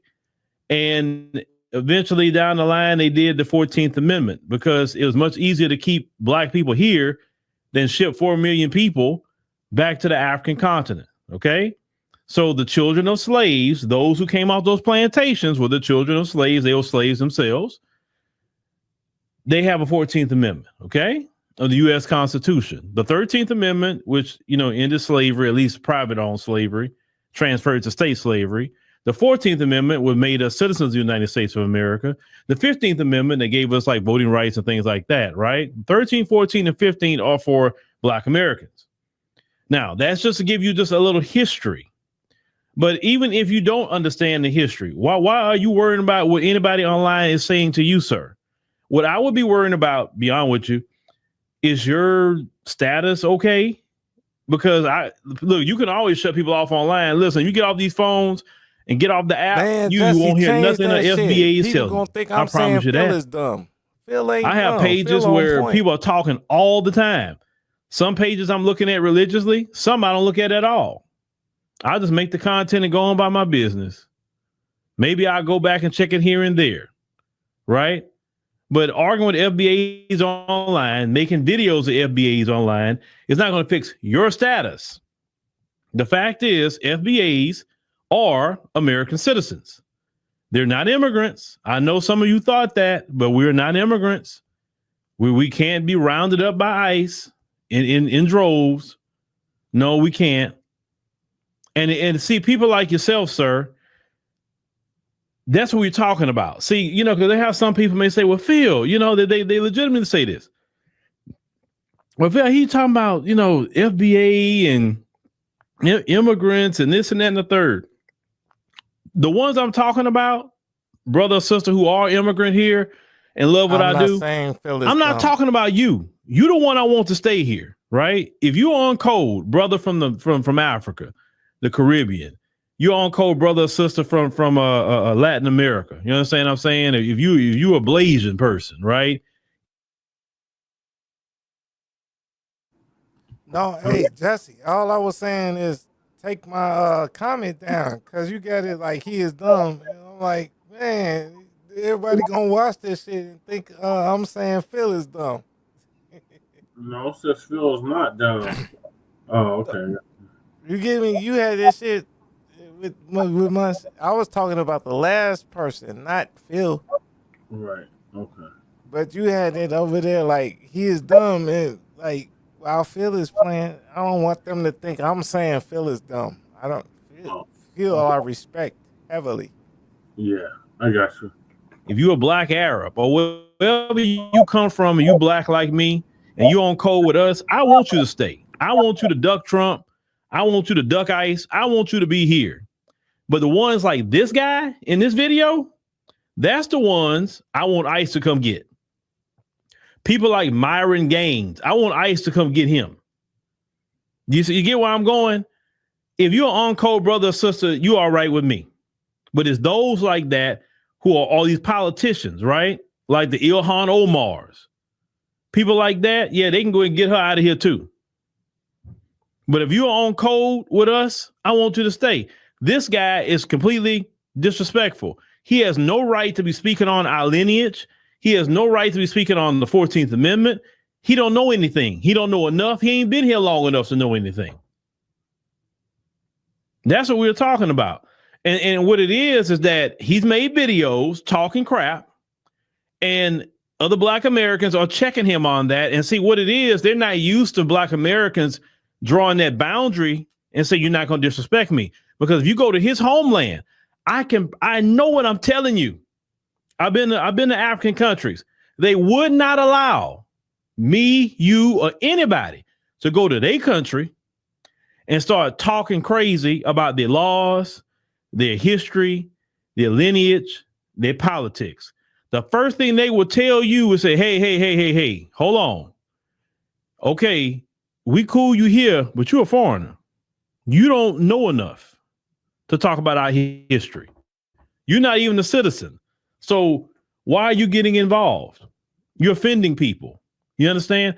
They will tell you that quick or in the continent of Africa.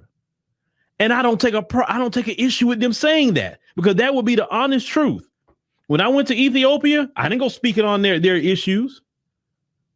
When I did the interview with Sister Miriam, my Mama Africa, I didn't talk down about their government. I said, hey, I see what Prime Minister, Abiy Ahmed, he's done to the city. It looked good. Any criticism they got about him, that's not my business. All I'm going to do is speak on what the good he's doing, right? I said, man, shout out to the Prime Minister. That's it. I'm not getting involved with nothing. Even they told me, Phil, this going on, that going on. I'm like, okay, well, I need to get an Ethiopian to speak on this. I'm not speaking on it because I'm not an Ethiopian. If I'm going to Kenya, if I'm going to Nigeria, wherever, they complaining on their people, you do it. Because that's part of your history, your heritage. It wouldn't even be right for me to be talking, even on my African Diaspora News channel. Do you notice I don't really dive too much into their politics? Not because I don't know about it. I study their politics all the time. Now, I would get into it if it's connected to the United States. Then I'm going to start talking about it. This is the reason why I have African journalists on that platform. So they can talk about the issues in the continent because they live there. They're there every day. You understand? And I think it would be better coming from them than coming from me sitting in America. Because that's called respecting people. You feel me? Now, this guy is the type that like to be disrespectful, just based on his tone. This is the type that try to tell you that, oh, well, we do better, which when you really break down what you mean that you do better, they really ain't done nothing. I mean, yeah, I guess you're doing better than what you probably would have done where you come from. But in relation to black Americans, you haven't even scratched the surface. And then when they try to compare themselves, they compare themselves to people who are low income in our community. They don't compare themselves to even the middle class black people, the upper middle class, the higher class. They never compare them to those black people. They always try to compare it to people that's struggling. If you got to put yourself against somebody who's struggling, that means you ain't done too much. Right? So when they tell you we're doing better on paper, we're doing better. it doesn't. It really don't, like the old people say, it really don't amount to a hill of beans when they say that. But I can see definitely why brothers and sisters are getting on him because he just so disrespectful.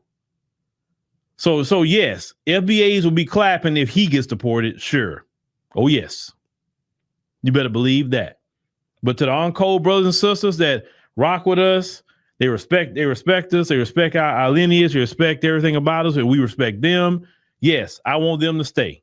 Bottom line, I want them here. Sure enough. You know, all the Haitians, that's cool. I want them to be here. The Jamaicans, you know what I'm saying? All the different African groups. I want everybody to stay if you're on code. Because, hey, look, this is your time. Now, to people that's on code, let me tell you about this. This is your time to really unify with Black Americans. Unify politically. Say, hey, Black Americans, we already cool with you, but we really about to work with you now, right? So, hey, how we need to vote? Who we need to vote for in this next election? Because we want to make sure that, because we know if y'all good, we gonna be good. And that's just the truth. If Black Americans are good and get something, y'all gonna get it as black immigrants. You feel me? There's no reason for Black immigrants to be against Black Americans. It don't make sense because you're gonna benefit off of anything that we get. You benefiting off of what we fought for already now. So let's unify together, work together, right? If you want to, I'm not begging you to, but work together. And the ones who are on code, of course, the ones that act like this dude here in the video, let ICE come pick him up. I'm cool with that. I'm really cool with that. It's not no xenophobia or nothing to say we don't want guys like him and Myron Gaines here. We don't need that here. They can take that back to the continent and deal with that over there. But get with FBAs. We also need you to get your politicians in line too. Your immigrant politicians, the ones that's talking about pro-immigration, not talking about pro-Black. Because if they talk about pro-Black, since everybody want to be Black now, right? Everybody want to be Black. We all Black? Okay, we all Black. Now let's show that in action. Get your politicians, pull them to the side and say, hey, stop that immigration talk. We need to be talking Black, right? Period. Because we got to work together with the FBAs, because clearly we see we done messed up. So no, we got to course correct right now. And I told Black immigrants, you are the ones that can fix it pretty quick. You really could. Now, some people gonna say, no, you can't. Listen, that's some Black people just talking. One thing I know about Black people, because we were raised this way, we was raised to support anybody Black. Okay. So if you come right, you come correct, you on code anyway. You already known to be on code. Right, you from Jamaica, but you on code. Everybody know this about you, right? They're gonna say, yeah, that's my Jamaican brother, right? That's my Jamaican sister right there. That's how we feel about you. So get your politicians on code, get your communities on code, and then we can really do something as a community. Because this is y'all time. Look, them other groups outside of Black immigrants, they got a tougher time to deal with Black folk. But Black immigrants can actually fix it like this. They really can. No matter what some Black people tell you, I'm trust because I know my people. Even guys like that's in your community, like in this video, get them in line too. Or like, you know what? Say, hey, ICE, get him. I know where he at. He needs to go back. That's it. Because for too long we dealt with too many guys like this in this video being disrespectful. Guys like this getting political positions, guys like this getting supervisor jobs and turned against us as Black Americans, guys like that saying there's no racism. What are y'all talking about? Racism? Y'all talk about race too much, right? That's the kind of guy that would say that right there. And then now they're really seeing some racists in ICE, because there's some racists in ICE. And then they want to start crying now. Well, where's the FBAs? So yes. We are thoroughly want guys like him, Myron Gaines, and other ones out. You better believe it. But guys like him who's totally disrespectful, it will never be allowed in his homeland. And this is a new day. We will not allow disrespect, and you will be checked from the gate. We are gatekeeping too. We're not letting anybody just come into our culture and just coming in and do what you want to do. Them days are over. It is a new day, and you're gonna come to our door with respect, or if you come with disrespect, then you will be met with disrespect. It's just that simple. Whatever you give, you will get. And that's just what it is. Now, I know some of the brothers, some of you, listen, some of you immigrant women out there, talking about some of you sisters, from the diaspora, they got some brothers out here who's single, another way for you to definitely bridge the gap, start dating and marrying some of these good brothers out here. You know what I'm saying? There's a lot of brothers who are more single than some of the women are. Trust me, believe it or not, there's way more men who are single. I see them. They go on trips with us and everything. They're single, don't have nobody. Some of you immigrant women get with them. That's one way of learning of each other's culture if you're building a family together, right? Now, I know some people maybe have a different idea about that, but I feel that the diaspora should get together. That's the only way you'll learn with each other anyway, right? But we're still going to respect ourselves. We're still going to respect our culture, our lineage, and that's really what's going to go on. So if you're disrespectful, you're going to have a big problem here in America. You don't get jailed. You don't get propagandized. You don't get anything. But we get it. I think that's some of the most low-down crap that you immigrants out here is presenting. How dare you want my people to go out here and be harmed, abused, and killed for you? And yet you're not doing that for us. Only thing we ask you to do is, hey, just be supportive of us with cash payment reparations. Just be supportive. We didn't actually go out there and protest, fight, get shot with rubber bullets, get beat up. We didn't actually do nothing. We say, just be supportive of cash payment reparations. Now, let's go to California, Latinos and Asians. Let's talk about you. You had the opportunity for FBA to come help you. When they had the California Reparations Commission, it was you Latinos and Asians that was totally against reparations in California. Now you need FBAs.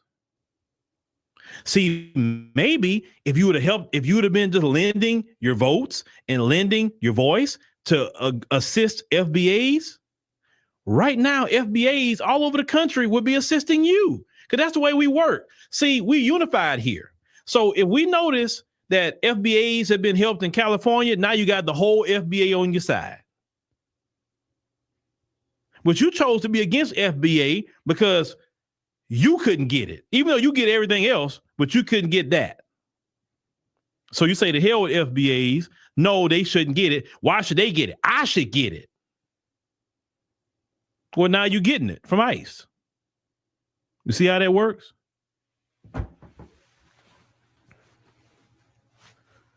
Some of these groups got more numbers than we have.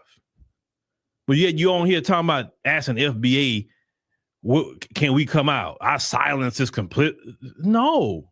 Where's the men in your community? You got a gang of men in these communities. Gang of them. Y'all, some of y'all having 3 kids, a couple or more. Well, all them, when them kids and men you got running around, tell them go fight for you. Because over here, the new rule is this: reciprocity and F you, pay me. That's what we own. The civil rights generation, y'all had a good run with them.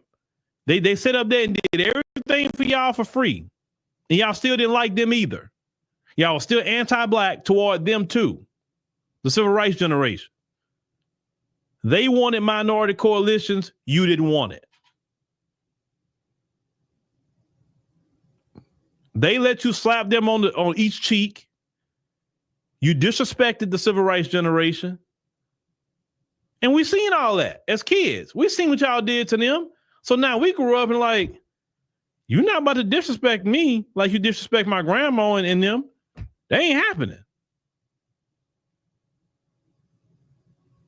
So when it comes to Trump and all of that, not my problem. Not FBA problem. Now, you want to make it FBA problem? Let's have some reciprocity. Let's start pushing for reparations. California, you can still do it. Push for reparations. Latinos in California, Get on code and start saying, hey, we need to get FBAs reparations. Not because you care about the FBAs. Let me tell y'all something, you immigrants, something. Do things for yourself. Don't do it for us. Listen, we get it. You want to get something out of us? That's fine. Support reparations. Vote for it. Push for politicians that are going to support reparations, cash payment reparations. Keep your mouth out of it because it's not your business other than support. And then we see that. We say, okay, man, the Asians, the Latinos, and whoever else, they supporting reparations. So now when you get in trouble, then we say, hey, man, we got to assist the Latinos, the Asians, whatever, because they was on our side getting us our checks. You didn't do it for us. You did it for you. That's fine. That's okay. That's what actually relationships supposed to be about, give and take. You do something that's going to benefit you and the other person, and then it goes the other way. But you can't say, well, why don't y'all just come support us now? And then we'll support reparations. No. We've been there, done that too many times, and we get burned every time. And on top of that, not that we did it so many times, y'all have the nerve to go join anti-Black racists who are white against us after we did all this stuff for you. And what have we done for you? All the laws that we fought for? That's what we done for you. Because prior to us fighting for those laws, them good folks that you love so much, that you want to better the race with, they want your behind here. They only want Europeans here from Europe. That's it. They want you here. Now, let's continue real quick and finish this off. You think these white people are gonna look at you and be like, oh, he's not Haitian, he's a foundational Black American? No. White people can tell the difference. Y'all remember when Trump had said about the Haitians, the dogs and the cats? But you remember they had went to a city council and the white man went up there and said, no, he said, these Haitians, I want the Black Americans around. I don't want them. And he was specifically making a difference, and he knew the difference between the Haitian and the Black American. Listen, white people been here long enough to know the difference. They know.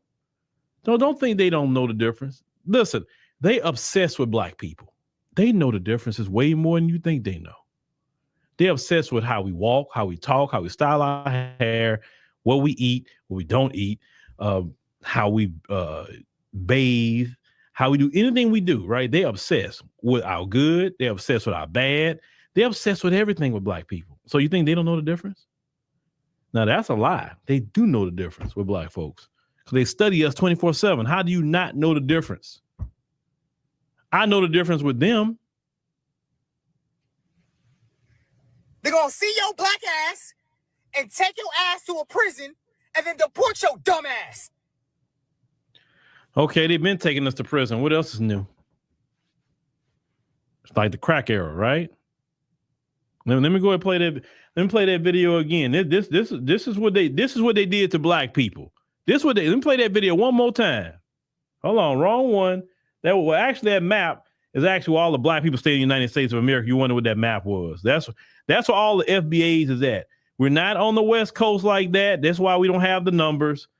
If you start more so, go right there on Southeast Texas and all the way up. That's really where we were originally at in our ancestral homeland, right? So Black folks are not really all over the United States like that. That's why I say our power base is the South. Everywhere else is spread too thin. All right, just to let y'all know what that was right there. Now let's play that video one more time, sir. And this is a reality. This is what these politicians did to Black people. Let's play it again. Y'all know how like Cubans Wrong one. Think they're. Let me get him off the screen. Boom. Right one. Let me play that one more time because this is a reality. Politicians talking and laughing at Black folks. Put drugs in the Black neighborhoods, let them sell them, then lock them up for years. We make money on both ends. Slavery all over again. That's right. Yes, that's an AI video, but doggone it, that's right. That's right. That's what they did to Black people. They put drugs in our community. They let Black folks get to the free Ricky Ross and all them. They let Black folks do it. Then after Black folks were selling, because of economic deprivation that they created, Then they want to lock up black folk and then benefit off of the prison labor and private prisons. This is why they say slavery all over again. They benefit from the selling of the drug because they don't want to traffic it in. They benefit off of incarceration. Always trying to figure out ways to keep black folks enslaved. So you're talking about they're going to lock you up, and they've been locking black people up for nothing. At least ICE isn't doing what they have done to us. They not. I've seen a single video of an ICE agent shooting you 17 times in the back when you're running away. I haven't seen that video, but I've seen those videos of FBAs die like that. I haven't seen no ICE agents put their knee on your neck. I haven't seen no ICE agents choke you out like Eric Garner. I haven't seen that. I haven't seen none of your kids get shot by ICE agents like Tamir Rice. Haven't seen that. So what are y'all talking about? The ICE agents actually been pretty decent with y'all. Yeah, they've been breaking your window and pulling you out of the car. You know how often that's happened to black people? Exercising their constitutional rights.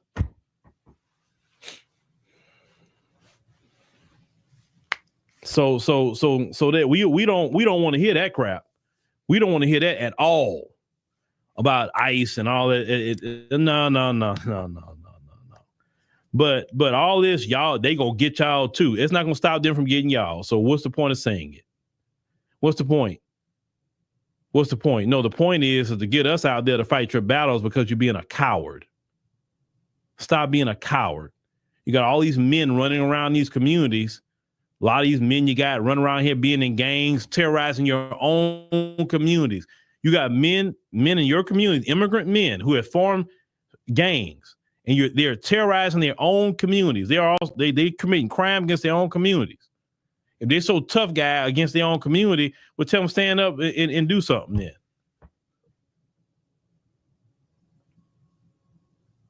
So some of y'all drop babies, man, like somebody just dropping water. And you mean to tell me none of these men could go out there and defend their children? Oh, they trying to put their kids, lock your kids up. Where's the men defending them? You say you're so much better than FBA men. Where your men at? The only thing you try, y'all lazy. Y'all lazy. Even if FBAs were lazy, what the hell that got to do with you? That means there's more jobs for you, right? So clearly, like I told y'all before, I love lazy people. I love them. I really love lazy men. Because that's men I don't have to compete with. That'd make it easy, give me a better lane when lazy men. Look, I hope everybody I come across is lazy. Why I care about another man being lazy? You lazy. Okay. If I was hard working, how would you benefit from it? It's like sometimes you got to ask people that question. But when people really don't have much of common sense or much of education, they just say stupidity. Listen, you repeat what the folks say, that is not the worst people to repeat. Because you know good and well they ain't got no common sense. I just seen a video the other day, and we actually covered this on the app. Dude got charged with 152 counts of incest. And that's not really the only guy either. This is repeated in their community. That's the people that you're going to go listen to, that crowd. You can't even go listen to the smart ones in their group. You're going to go listen to those idiots and repeat what they say. And that's a group of people that you want to get next to. You're just mad that they turned against your behind. See, at first, they'll tell you, oh, you're better than FBAs. Oh, y'all so much better. And you believed it. And the whole time, FBA's like, bro, they don't like you like that, bro. Like they don't. They running game on you. Listen, they ran game on us first. We already clocked they mess already. We already know. They not like, oh no. We better. We work hard. That's what they told you. That you work hard? Why? Because you getting paid 10 cents on the dollar? Yeah, I'll tell you that too if I want to get 10 cents on the dollar from you. You all such hard working. Oh, you hard working. Oh, you hard working. And who is that hard work benefiting? It's benefiting Ma'am Donnie, the Ma'am Donnie guy. Zoran, how do you pronounce? I can't pronounce his name. Zoran Mamdani. He is basically the Democrat elect for the mayoral race in New York. So he's an East Indian dude, right? Am I right? He's an East Indian dude. And he was born in Uganda. His family, they're East Indians. They were, if I'm right, am I right, guys? I'm trying to get it right about this guy. He's East Indian. His family was born, well, he was born in Uganda. All right. If I'm not mistaken. All right. I try to be right and exact about some of these people. But let me just get all the facts on this guy so I'm not just whistling Dixie. Let me just make sure all of I want all the information to be right and exact about Zoran Mamdani. So he was born in Uganda, in Kampala, Uganda. His parents are Punjabi Hindu. All right. So yeah, they're Muslims, but East Indians, some Punjabi Hindu Indians. And their family was over there in Africa, and there was a lot of East Indians over there in Africa. They lived in Cape Town, South Africa. They kind of bounced around Africa. There's a lot of those East Indians out there in Africa. Now, here's the thing. When he was going to, some years ago, he was going to Columbia University, I think, where he put in an application for Columbia University. This is the controversy. He checked off that he was Asian, and he checked off Black or African American in his Columbia University application regarding race. All right. In the university, this is what the New York Post is saying, where his father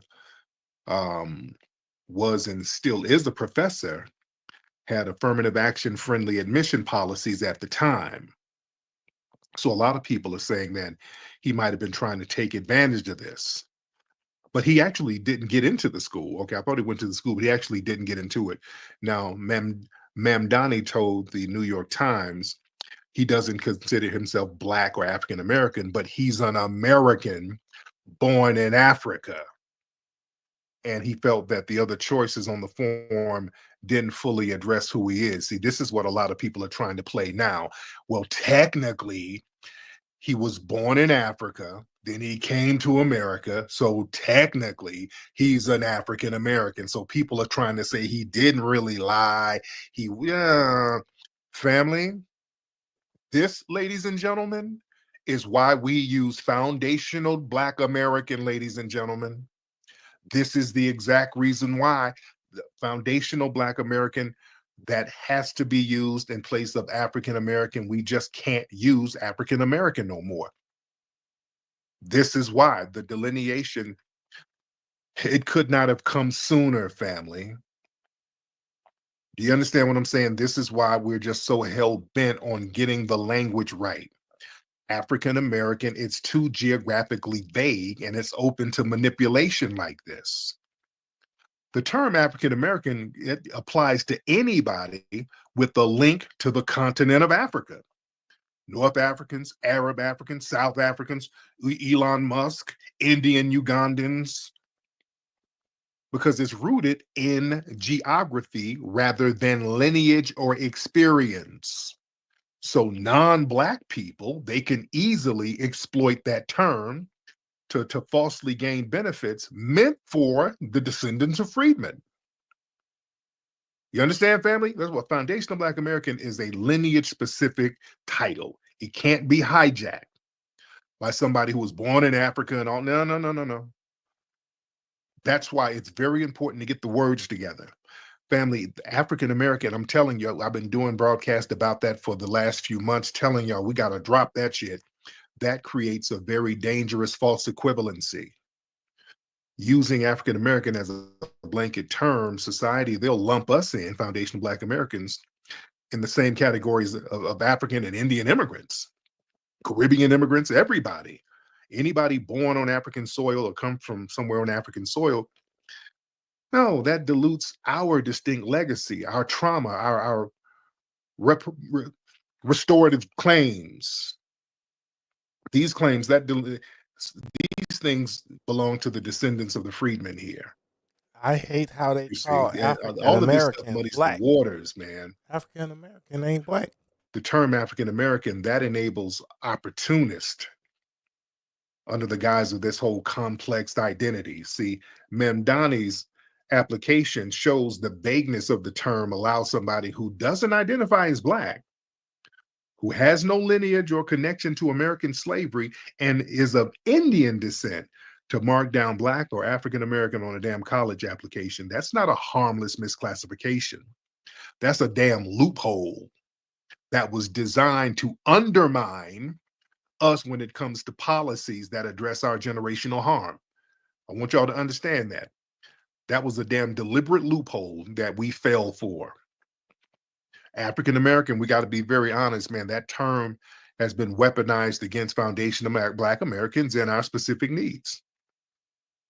You know, programs that's intended to support foundational Black Americans often benefit non-FBA immigrants who just got here. Yeah, and then they get chosen to be the Black voices in media, academia, politics. Man, we see who's up in these universities. Man, these HBCUs and other universities, who do they have teaching at these spots now? They got a bunch of hostile tethers up there. Y'all remember that Nigerian woman out there in Pennsylvania? She's at one school. We've been on her bumper. It was a few of them. It was one dude up there in New York teaching at a university, and he's all online calling us akatas and shit, and they got him. I think they got his ass fired, I think.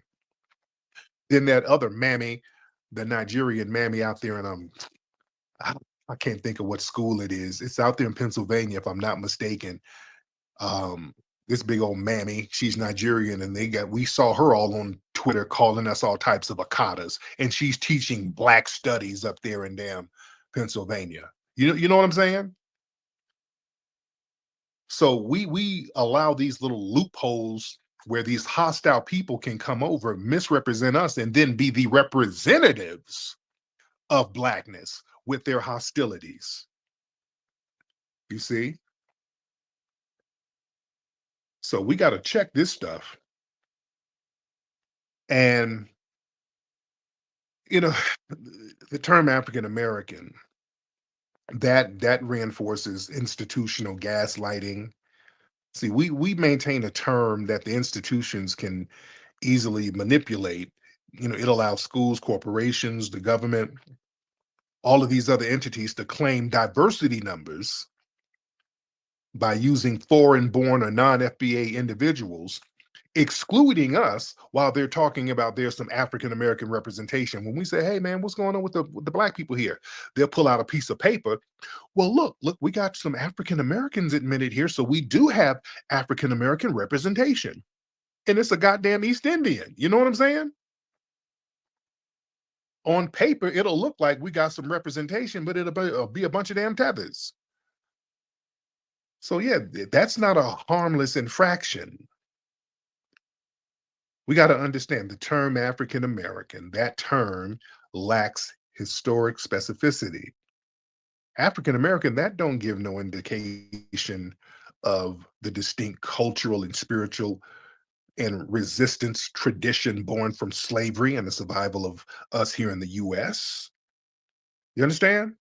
See, foundational Black American, that's a powerful thing. It's a cultural and historic marker that's rooted in American origin stories of struggle, brilliance, resilience, and it's not no generic continental label. That's why people get so up about it. There's a reason why people start whining and crying, because they can't co-opt it, which is good. You're not supposed to co-opt our shit.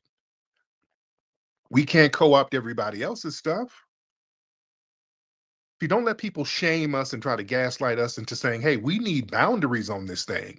We need boundaries. This is why we need boundaries. We're not going to be no goddamn generic, boundaryless, undefined damn African Americans. That don't mean nothing. That term keeps us weak, and people want us to be weak under the guise of fake Pan-Africanism. Oh, we all Black. We all, if the police pull me over, they ain't gonna act if I'm from Uganda. Yeah, shut up. Yeah. Let's keep this thing real out here. Using that term African American, that lets a lot of these non-black people perform blackness. Mamdani, he already admitted, he said, I don't identify as black, yet he still claimed African American on that college form. That shows you these non-blacks can perform blackness for gain with no loyalty to the lived realities of Black Americans. That's not just problematic, that's exploitive, family. That's called exploitation. That's not Pan-Africanism. Let's get off this bullshit where people can exploit us and they try to remix it as if it's some form of Pan-Africanism if they get to exploit us. That's literally all it is. How come we can't exploit y'all Negroes no more? We supposed to be Pan-African. What about Margaret Garvey? People want to exploit us. That's why when we're sitting our ass down, look how people are chaotic and running around like chickens with their heads cut off. They don't know what to do right now. When we're sitting it out, chilling and telling people, why don't y'all just go ahead and fight your own battles right now? These issues you got ain't really got nothing to do with us. All of that immigration, knock yourself out. Hey, wait, nigga, wait. We're all the same, nigga. No. We got to understand, man, the term African American, that's a government assigned term. African American, I keep saying this, that term was popularized and institutionalized in the late 80s by Jesse Jackson, the Congressional Black Caucus, and the Boule, coming from the DNC. Not by the people as a lineage identifier. That did not come from the grassroots. That shit came from the top, which should have let us know it was problematic. And that was a way to make the foundational Black Americans sound more like hyphenated immigrant groups, Italian Americans, Irish Americans. That was a horrible thing that they did to us. That was a major trick bag. But unlike these other groups, we did not immigrate at all. We're not immigrants. We were enslaved and exploited, and we built this country. We are a native-born ethnic group formed through generational oppression and resistance, and we survived it. That's a very unique thing that we have to put our markers around. We have to put our boundaries around. And I want y'all to understand something, family. Language defines power. Language defines power. Foundational Black American language must be ours. Terms are political. African American, that allows other people to define and dilute our foundational Black American identity. The term FBA, that's self-determined. That's a specific lineage-based designation and is resistance to people co-opting it. When we fully embrace that designation, foundational Black Americans, we protect our legacy. We shield ourselves from erasure. You understand? And then we clarify the righteous claims to justice that we're supposed to get. And family, there's a new energy out here now, which is good. When we recognize our unique foundational Black American lineage, we pay honor to not just ourselves, to our lineage and our ancestors, and our ancestors show us the support and protection in return and the just retribution that's needed for the spiritual warfare that we're enduring right now. See, that brings me to the thing with y'all heard about what's going on with Essence right now down in New Orleans. Essence, a lot of the vendors are dropping out, the ticket sales are low. Essence, the Essence Fest down in New Orleans, people ain't really feeling it like that. It's really falling off, and a lot of people are complaining about how the Essence Fest is falling off. The crowds it ain't popping like that no more. You know why? Because they tried to turn Essence Fest into Tether Fest. You understand? The people who are running Essence now, it's a bunch of non-FBAs up there, and they try to turn that shit into the Jollof Festival. People just ain't feeling it. Yeah? And then I'm hearing there was some real weird stuff going on where they would charge people the general admission and then charge them some other shit to get into certain parts of the festival. They're double and triple charging people, them tethers in there doing tether shit. Ain't nobody feeling that. Ain't nobody feeling that. That's not the spirit of New Orleans. So you got to go down there with the right spirit. You can't go out there trying to exploit, man. So yeah, there's a whole different vibe and a whole different energy out here right now. And we could not have delineated sooner. This is why we're seeing in real time why it's important for us to define our lineage on our terms and put boundaries on it. That's where your power is, and show respect to our direct foundational Black American ancestors. Let's get some folks in here. Let's get Barry. Brother Barry, hop on in, sir. Hey, Brother Barry, how are you? What's going on? Good, good. I just wanted to say, like, I'm a Somali, I'm a tether, right? And I'm not in here to, like, argue with you and go back and forth, because I actually agree with a lot with what you're saying. Okay, so what makes you a tether? What'd you do that was tetherish? This tether just mean you're just non. I'm Somali, I guess. No, because you said you were a tether, so that means you do things to undermine us. So what did you do to undermine us? Oh, no, I don't. No. Sorry, I guess I didn't know what I meant. No, yeah, at this point, you know what tether means, and it doesn't mean just because you're non-FBA. Everybody non-FBA is not a tether, so you must have done something. So anyway, what's on your mind? So when I was in 9th grade, right, this was actually funny. There were some white kids that were telling me I was African American. Okay. And what I was trying to explain to them was that, and this is before, I knew about FBA, because I was in 9th grade back in like 2013, 2014. I'm 27 now, Mm-hmm. So back then, what was funny was that, like, I was trying to explain to this kid, don't use the word African American because that's vague. I'm not descended from the slaves of America. And that wasn't me trying to, like, talk bad, but I was trying to say, like, if I come from Somali lineage, it's disrespectful to you guys' lineage if I just try to hijack it and say, hey, I was also a part of the civil rights movement. You know what I mean? Mm-hmm. Okay. Yeah, so that's why I'm really glad that the term FBA exists now, because now, you guys get to have, your history and your lineage, and we get to have ours. But I do respect you guys' lineage, and you guys did help us out a lot. Because right now, yeah. Yes, go ahead. Right now, what's happening right now? Yeah, like if you even look at, I know this kind of sounds random, like the UFC, a lot of people like John Jones, him being the one FBA guy, they're all just kind of hating on him. And Woken Buckley, another FBA fighter, like they always like, they always say like little indirect racial things about them.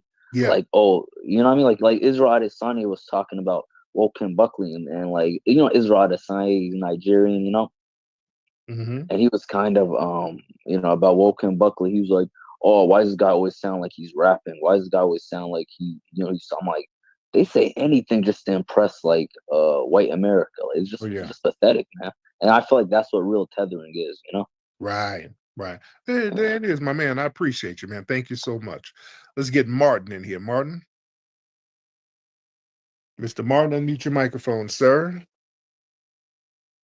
Martin, if you can unmute your mic, that'd be good. I give you about 5 seconds in case there's a delay. And if you're not up in 5 seconds, we'll get Von Blacc in the building. Von Blacc in the building. Yeah, peace, Flex. Can you hear me? Yes, sir. How you doing, Von? Peace, man, from Brooklyn, New York.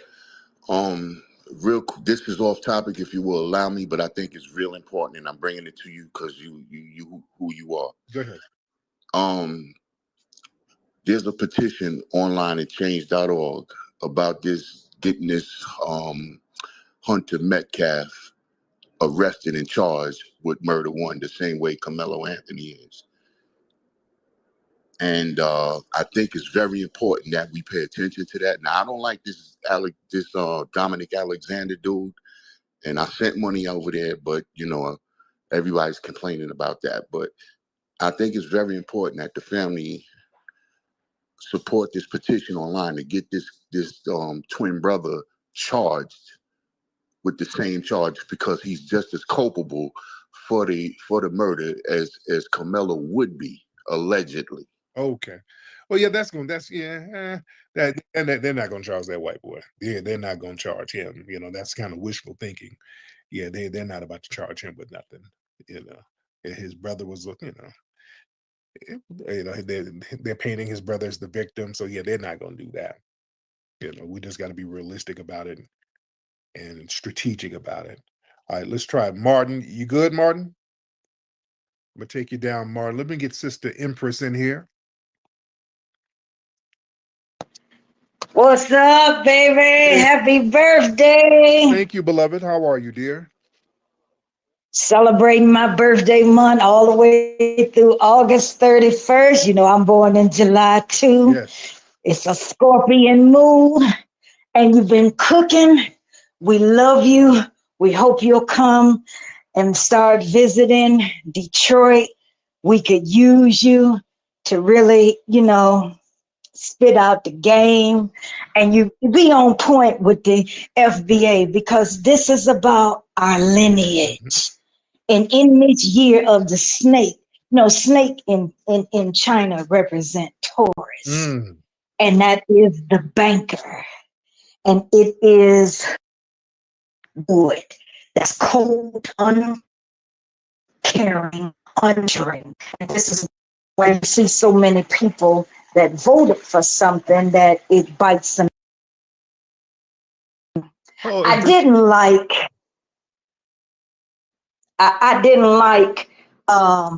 when the gentleman talking with you last night, and he wants to say that he is a known supremacist, and he wants to keep saying he doesn't agree that Wyoming is the whitest state. He wants to live whatever. You can't have your cake and eat it too. It's basically hatred of the phallus of the Black man. And that's what it comes down to. I want to also put out here, and brother, I'd like for you to answer this. Now, it's going to be tragic when we see people being without medical, that's elderly in the Black community, as well as food, for those that are disabled. That is a problem that I don't like. And I like when I'm seeing how they're doing it. You only want it to come into play once it's in a time of elections, feeling that they're not going to lose their spot from the Republican end. And so the Democrats is really zooming in on that. And I know you had spoke on it about Thursday, but I wasn't able to hear it. But I will also say many people will suffer behind that, but there is a reaping what has been sown. It's time for us to have our benefits, and you've been on point. It's time for us to get our benefits. Have you been noticing that it is a lot of hostility because we are claiming our foundational Black American lineage, letting that Majora spirit really marinate? I've been noticing a lot of hatred just coming out of nowhere. As long as you use Black Americans or African American, nobody has a problem with that. They have a deep problem with the term foundational, and I'm peeping this really heavy in the medical field, in your scholastics, as you're going to like Wayne State, you're going to the U of M, you're going to Ohio, New York State, Howard. I'm noticing that more than anything, because on job applications, they will not put that. So your best bet is to just put other. What do you think about that, brother? Yeah, that's a good idea. That's a very good idea. Thank you for the call, dear. Yeah, people, there is a hostility because it's an exclusionary term. And we as foundational Black Americans, people expect us to be the mule for everybody. Everything we get, we're expected to share it, which is another form of slavery. That's what slavery was. We would sacrifice benefits for ourselves to work and fight and struggle so that everybody else could eat while we're sitting here with a plate full of crumbs. Now that we've said, okay, we're not holding no more crumbs, it's time for us to eat our cake. We have to sit down and eat, because if we don't eat, we're not going to survive. We just can't have people leeching off of us indefinitely. This is why don't feel bad for looking out for yourself. They try this shaming tactic on us. If we look out for ourselves, oh, y'all work for the CIA, y'all black MAGA. What that is? Y'all hate the motherland. People do all of this weird projecting. Whenever people talk that talk, that's projection talk. Like I said, nobody hates the motherland more than people born on the motherland. They can't stand Africa. Let's be real. And you want to talk about CIA, FBI movements, a lot of them Pan-African organizations were funded and created by the CIA and the FBI. If so many of them, they were directly funding Pan-African movements. Yeah? Because the US government, they have no problem with us looking over to Africa. They want us to do that. They want us to sit up here claiming some generic African identity. They want that for several reasons. Number one, they know Africa has already been destabilized, so they want us to have a pie in the sky, idealistic view of Africa. This longing to want to go back to the motherland and all that. They have no problem with that. That's why they pay for all of those African study courses and all that. Hey, we'll fund all of your African scholars, all that shit. Also, to keep our eyes off of our land claim here. When we start looking at our real history here and see how long our lineage has been here, we can start saying, hey, wait a minute, them little treaties y'all made with some of these red natives who got here later, hey, I just saw my lineage has been here way longer. I'm going to need to get a check too. Not just from that, also from these reparations. I ain't looking to no damn Africa. I'm looking right here. I'm looking at reparative justice and economic justice right here. You see, and that's the threat.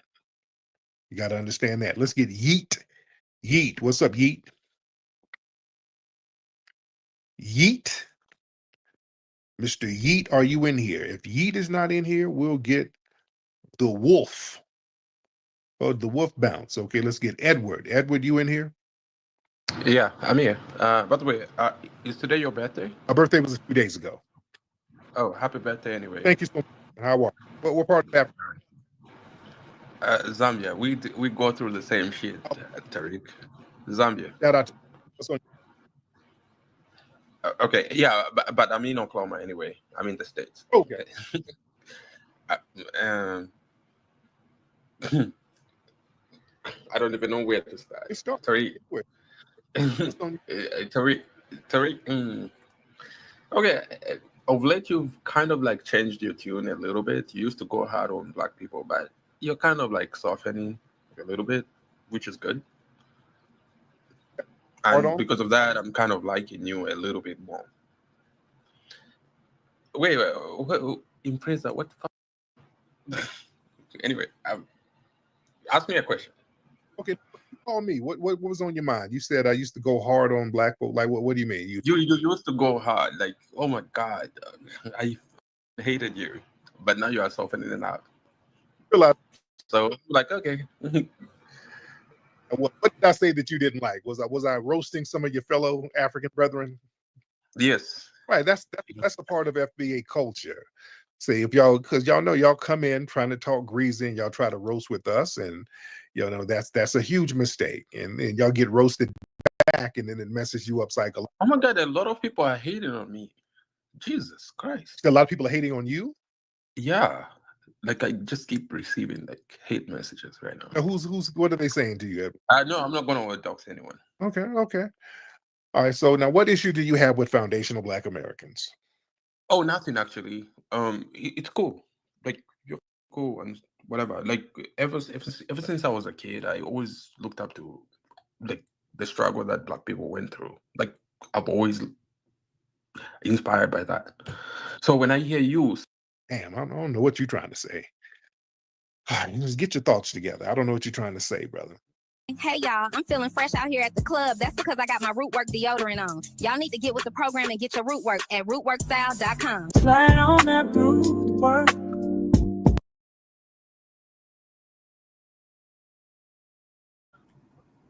Yeah, I'm slide on that Rootwork, y'all. All right, y'all. I'm about to end this because I don't know already passed out. That's not a good look at all. So appreciate y'all tapping in. Join us tomorrow for a brand new episode. Season 5, episode 15, part 2. In the meantime, make sure you like and subscribe to all of our platforms, Frontline Black News on YouTube and Facebook, Revolutionary Agenda on YouTube and Facebook, and Shabaka's Black Experience has. No more Shabaka's Black Experience has. So no, scratch that. It's just the Frontline Black News and the Revolutionary Agenda. So appreciate crew for hopping up here and chopping it up with me for a time.